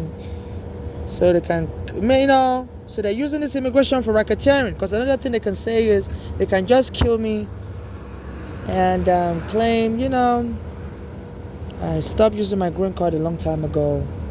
And maybe I'd left America. I don't know if they plan to kill me and ship my body somewhere and say I died in another country. I don't know. Because they can just kill you and put you in a car booth, drive you to Mexico and say you were never living in America, you were living in Mexico and you were married there. I don't know. I don't know why they took my green card, and why they don't want to return it and scare me from getting a new one. So, they're body slamming immigrants. They dare show up to the Federal Plaza. They said there was an African that showed up to Federal Plaza to get his immigration benefit. They said the body slammed them on the floor and there was vomit coming out of his mouth. And I believe they're just trying to scare me that don't you dare come here to renew your green card if you don't want to get body slammed, like we body slammed you with the police. So this is no longer immigration. This is crazy. This is crazy. And this is embarrassing. And I understand why a lot of your politicians are hiding and they don't. But they got to be brave and apologize to the world. And yeah, this is a financial disaster. I understand why some of your politicians need to call. I said to Cory Booker also, nobody responds to me. Yeah, this could be a financial disaster. I don't know. I don't know how they're going to, this could be a financial liability. I don't know. But they can't cover this up anymore. I sent it to the New York City Department of Transportation. Please, I'm busy. I don't need to be disturbed. I don't want nothing from you. I'm busy, please. Thank you. One time, somebody gave me food and my legs started swelling.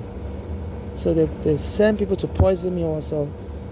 There was another time also. Somebody said they were going to be giving homeless people free food. And I went and stood in front of Trump's house and Trump came and tried to hit me with a car. So now it scares me anytime somebody offers me free food. I tell them, please, money instead. I've been trapped with free food in the past. So one time somebody gave me free food, I started having pain in my chest, my legs started swelling up. Another time somebody told me I could go get free food in front of Trump's house, and Trump arrived in his car and almost hit me. So it always scares me when somebody offers me free food.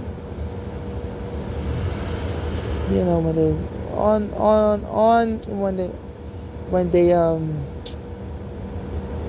unrequested, unrequested, they just on the, sometimes I do go to places where they give free food, but I don't let them know when I'm coming there, but when somebody intentionally tries to give me free food, that scares me, because I've been poisoned before and stuff, So this is what is going on.